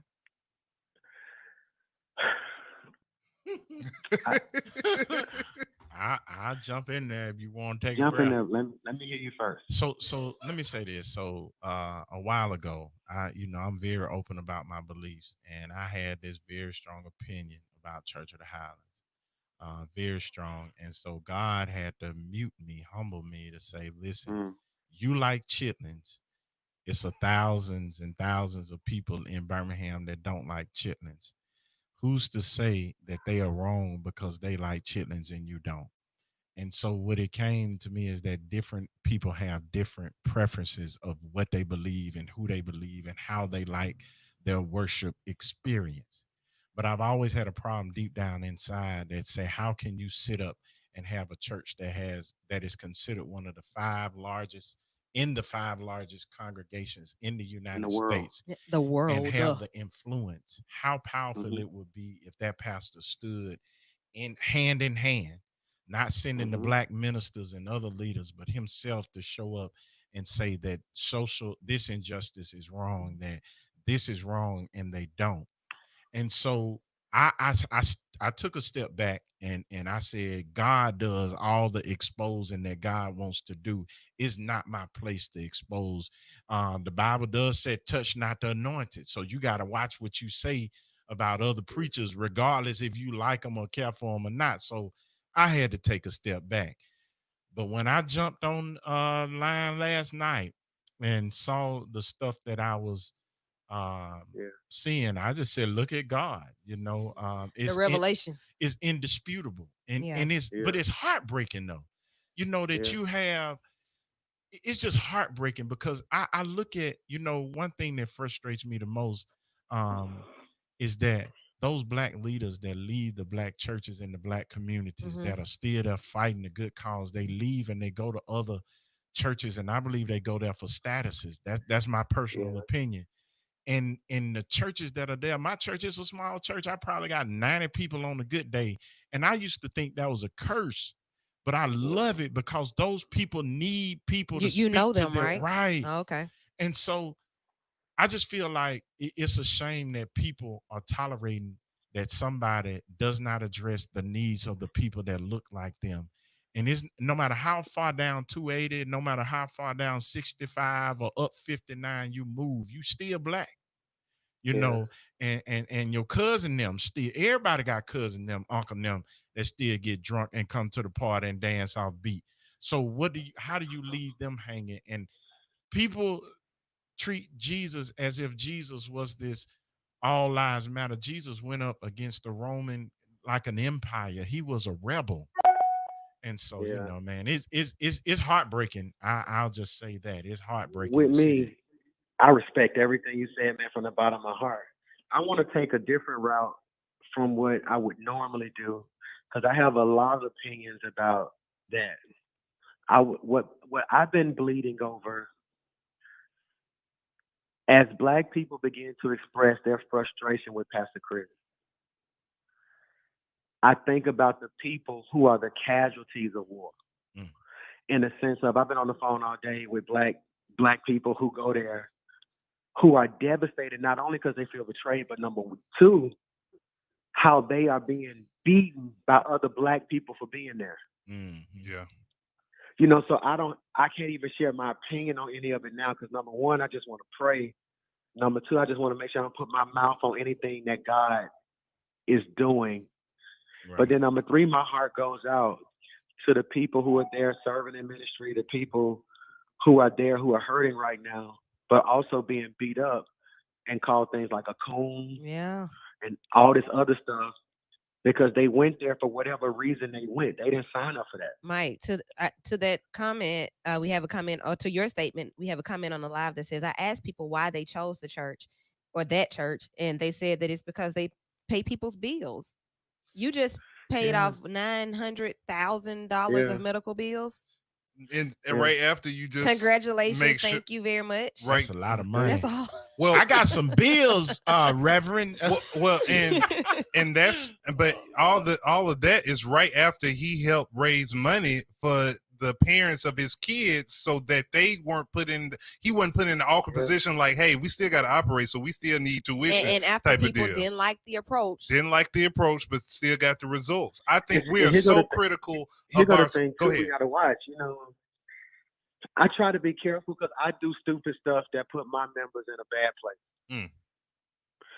So like the Hey Big Head text, I had to find a way to get everybody's attention. But I had a couple members who said, Pastor Mike, this is like it's always something. And as bad as I felt for that, 3 weeks before I text Hey Big Head, I went on Facebook and said, hey, I'm in danger of having to close my school because people are hurting. We have no way to pay so-and-so. They got 6 likes. Wow. See, and that's the part nobody talks about or tells, that you made the appeal before the Hey Big Head text came out. Because I didn't know that. So it's just we know the struggle. Things where I don't want to take the road of bashing. I just want to pray, because I also believe the devil is strategic. That he will get us fussing about this when we all need to be focused on that. Yeah. So whatever God is doing over there, that's God. I believe our attention should be on how many police officers have been arrested but not convicted. Don't just protest when you see a knee on the neck. Because the question we have to ask white America right now is, are you mad at this or that? Yeah. This is the picture of the knee on the neck. That is your foot on my neck with this criminal justice system. You know, so I'm learning right now during all this that a lot of people aren't pro-life, they're just anti-abortion. Huh? See, so anti-abortion means I don't like abortion. If you were really pro-life, you would protest the same way you do about abortion, about the way we're being killed in the streets. After the baby has gotten here. Yeah. Exactly. Man. So you're telling me you don't mind me getting here, but once I get here, I'm on my own. And to be Black in America is to be held hostage in the house you built. That, man, yeah. Leadership speaking. So you have to be able to identify who leads and how they lead. I can honestly say here on air that I would trust, and I trust those. Like if you hear them come here on this show, that means that I trust them. I trust them to be able to be reasonable with their leadership and to understand that, hey, I have a charge to keep, and I have to go about it in a way that is responsible, that's respectable to my elders, and that keeps the dignity of what we're fighting for. And not only that, but it keeps my people in a place where I want to keep them safe. But if it turns to something where they aren't safe, we've already had a strategy for that. We've already discussed that. And I'm just so, the word that you use, Mike, it makes you rather fearful that that we're not responding in a way that's responsible. Is it responsible? So it may not be us, but like you all are saying, and like I'm agreeing with you, we gotta be responsible because we end up taking the backlash for And You know. we got to remember too, the reason we can't identify leaders because our view of leadership is a person. When in this context, it needs to be a table. Mm. I need to run my spiritual lane. I need to connect with you guys to run your media lane. Yeah. Yeah. If I can challenge you guys, go read about the 7 mountains. Mhm. If we can conquer those 7 mountains and put those groups at a table, we can shift this culture quickly. And I want to even say something, speak something to that point about having a table of leaders as opposed to a one leader. One of the things that me and Wu was talking about last night was, okay, everybody's saying the black, we got to get the black agenda together. Who is responsible for setting that black agenda? What group or what parties do we feel comfortable setting that agenda? The second thing is it being about a leadership by convention and not leadership by dictatorship or by taking authority. I think we are so critical of our own. Pastor Mike Jr. can make a comment, come out with a full-fledged, open heart, a legitimate apology. Hey, I'm sorry. I didn't mean to offend anyone. I know that may have come off crass, but this is who I am, and it was just a joke and this and the third. I apologize for offending you. Meanwhile, other leaders come out and do a half-hearted apology. I apologize if you were offended by this, or if. And everybody says, well, he said something, and as a means to continue to go on, a black person, a black business owner makes one mistake, and we as a people disregard them and say, that's why I don't do business, or that's why I don't deal with a black church, or whatever the case may be. I want to go to this comment. Hey, Celsa. Celsa says that for our family, they joined the church because we felt that both our husband or my husband and I would fit in. We're black and brown. So I just wonder, thanks Celsa for that comment. In times like this, I wonder, do you still feel that? Like, have your feelings changed? Because we've gotten some close friends of ours whose feelings have changed.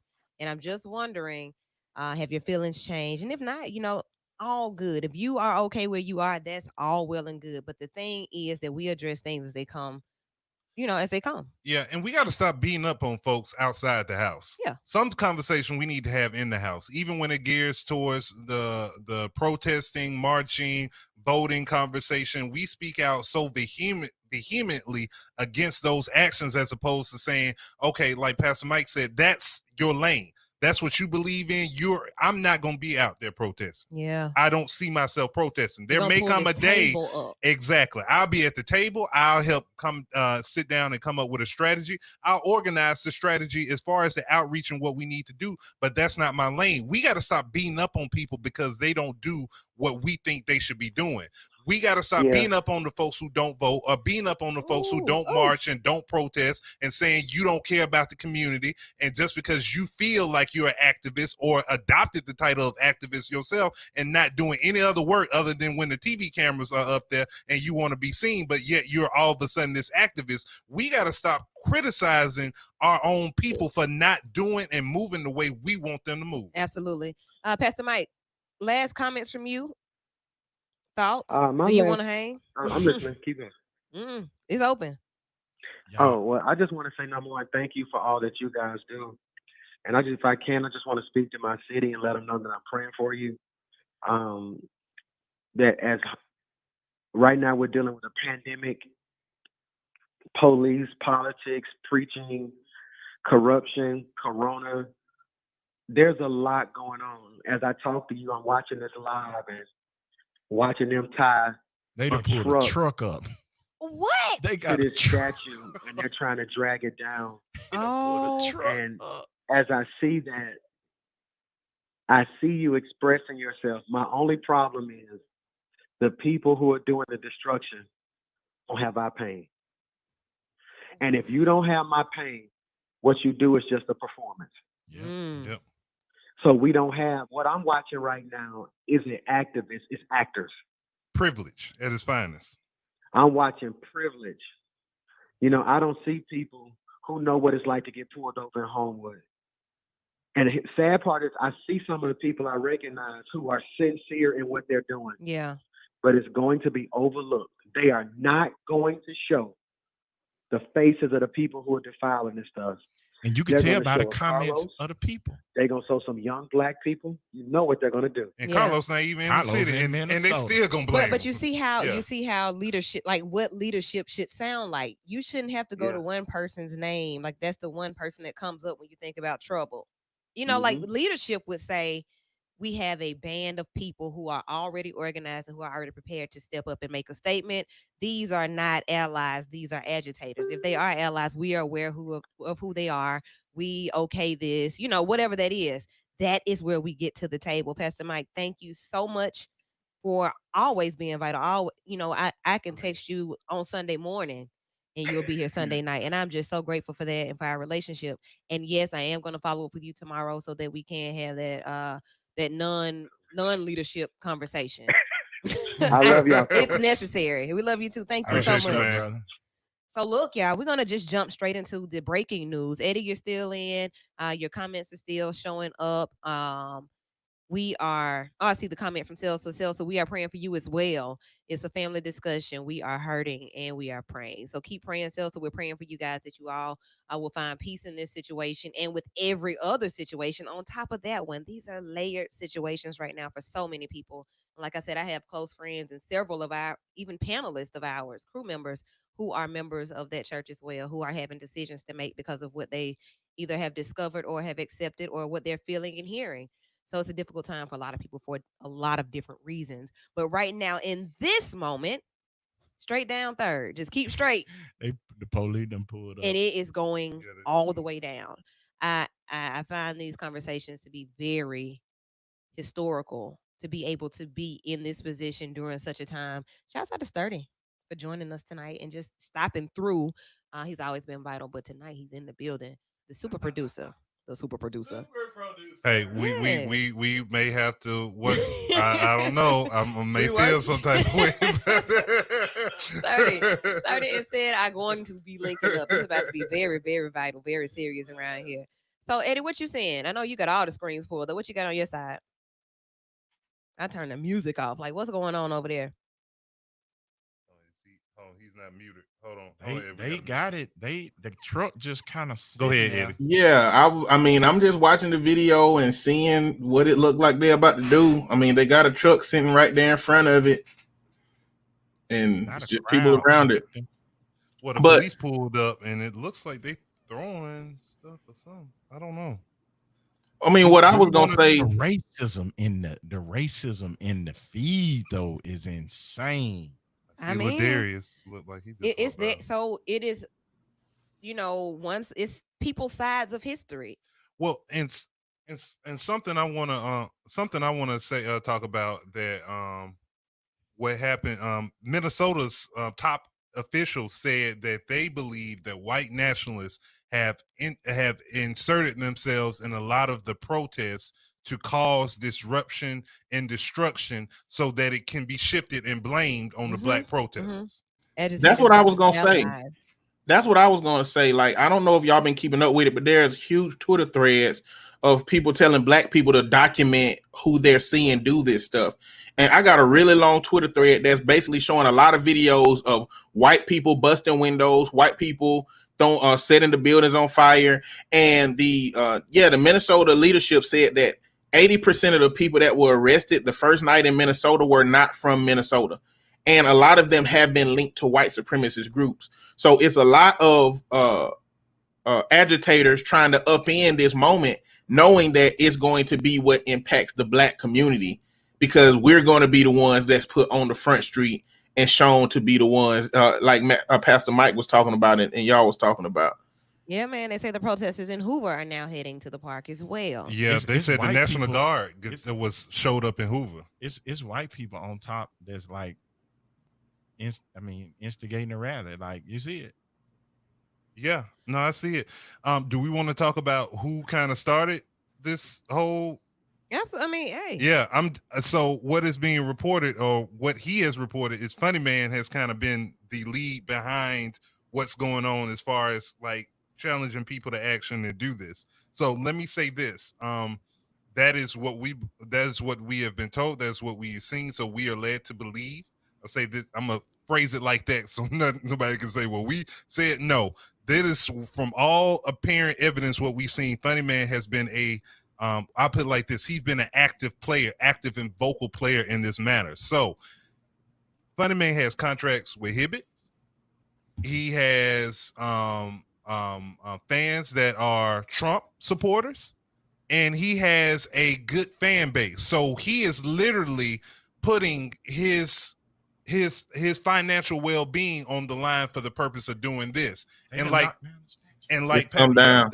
They knocked down the top part of it. So yeah, like look, and this is not something we're looking. Everybody's watching what's happening right now. People are fed up to the degree of no return. Like at this point, either we do something now, we do something never. So we're getting those messages. We're following the news just as you are, and still having this conversation. So if you're listening, you're riding, we want you to be safe in your endeavors and your pursuits. You know, be mindful of who's around. Who's Well, at least they doing got what. masks on. Yeah. I mean, that's a plus. Yeah. But you know, things can take a quick turn. Yep. It can take a turn really quickly. So my vital piece to all of you, no matter what decision you make, is that you are very safe in whatever it is that you choose to do in the days coming forward. So COVID, let's recap everything from tonight. Let's recap. COVID is still present. So I know that this does not look like social distancing was happening. But it's sending messages. Messages are being sent. This is historical on so many levels. History goes into play as the Confederates. That's a piece of history. It may not, it's ours as well. It's not ours from a positive side, but it's our history. And right now, what's happening is creating a whole new line in that book of history. Yeah. You ride down 65 north and south, headed to and from Montgomery, and there's a Confederate park where there's a big flag. And I remember being an undergrad at Alabama State University, and I would head home, and the thing that I wanted to do through that part was get through there quickly. I want to get away from here and be safe. Grad school, going to Montevallo and coming back, and going a little bit further than Montevallo and coming back. Same feelings. Like I want to get through here and get out quickly. Going up to A&M and having to ride through Coleman. I hold my breath and do the speed limit the whole time through Coleman. Same thing. So now, whereas you ride through these places to get to where you're going to better yourself, now you live in it. Now you see it for yourself. So this time right now, like this time is way different than any other time that we've ever seen. We have not seen this. We've seen riots. We hadn't even seen riots in Birmingham. No. We are seeing things that we have not seen in so many different places. And this isn't even a riot. This is still, I would consider this still a peaceful protest in my book. Like, even though they're destroying stuff, I mean, I don't know how peaceful it is, but it's a protest. I mean, to me, when you're not peaceful protesting, that's when you breaking stuff. Well, okay, they are breaking stuff. They're definitely breaking stuff and vandalizing. So you just think about what could be next. Man, I saw a post last week where the question was asked, what's next? And everybody would, don't ask what's next. You have to ask what's next. You have to prepare for what's next. So once again, I encourage you to prepare the best you can for whatever may be next. Be smart about your thoughts, your comments on social media. Be smart about the pictures and videos that you post, the things that you say. Be very mindful of everything that you do. Be mindful, and be vital. We have about 2 minutes. I want to get off on time. I want to share, I want us to share everything that we need to share that's vital, but I want us to be able to make necessary moves to go and be vital. So what we got, guys? What else do we have? Or is there anything else that we need to talk about tonight? I'm trying to share my screen. Okay, awesome. So Said is looking to be able to bring this into the conversation. I'm getting text messages and conversations as well, but we do want to honor what's happening on the air. What's happening on the air, or what's happening on our air on the radio station, is that under these circumstances and any other time we would go wall to wall. I mean, we would continue coverage of what's happening right now. We would pull the TVs up, lock the doors, and we would be stuck. We would be here. This is one of those times where, yes, that's still what is necessary. But I think this is one of the things where you may have to get out in the street. You may have to go and prepare to be a part of what's happening in our city. So right now, if you're watching our social media, we do have it pulled up and we are sharing it. Yep, on the Vital Show page and Dana Wu Woodruff page. Yeah, man. So like right now, this is happening in Birmingham, Alabama. For those of you who are listening through your radio, this is happening here at home. It's the beginning of a long night. Man, if you see these comments, I'm telling you. I can only imagine. And because it's the end of Mental May, I'm not going to even go and read them. I don't need to read the comments. We see what it is. We know what it is. We know what we need to do. support who supports you, love who loves you, continue to be vital. Watch our social media throughout the week. If you have any thoughts, feelings, comments, suggestions, questions, hit us up on social media at Vital Show. You can email me directly at woojams@yahoo.com or I am Lady Woo at yahoo.com, either or. And we're going to continue to have this conversation, continue to follow what's happening in our city. Pray for America. Pray for the world around us. Pray for each other. Keep your hands clean. Wear your mask. Wash your hands. Blow your nose. Stay out the way. And if you get in the way, be safe. You all have an awesome week. We're about to go and follow what's happening in our city. We finna go down now. Y'all want to go down there? I go down there and stand a block, down the street. Yeah. These niggas stand out of sight. And it's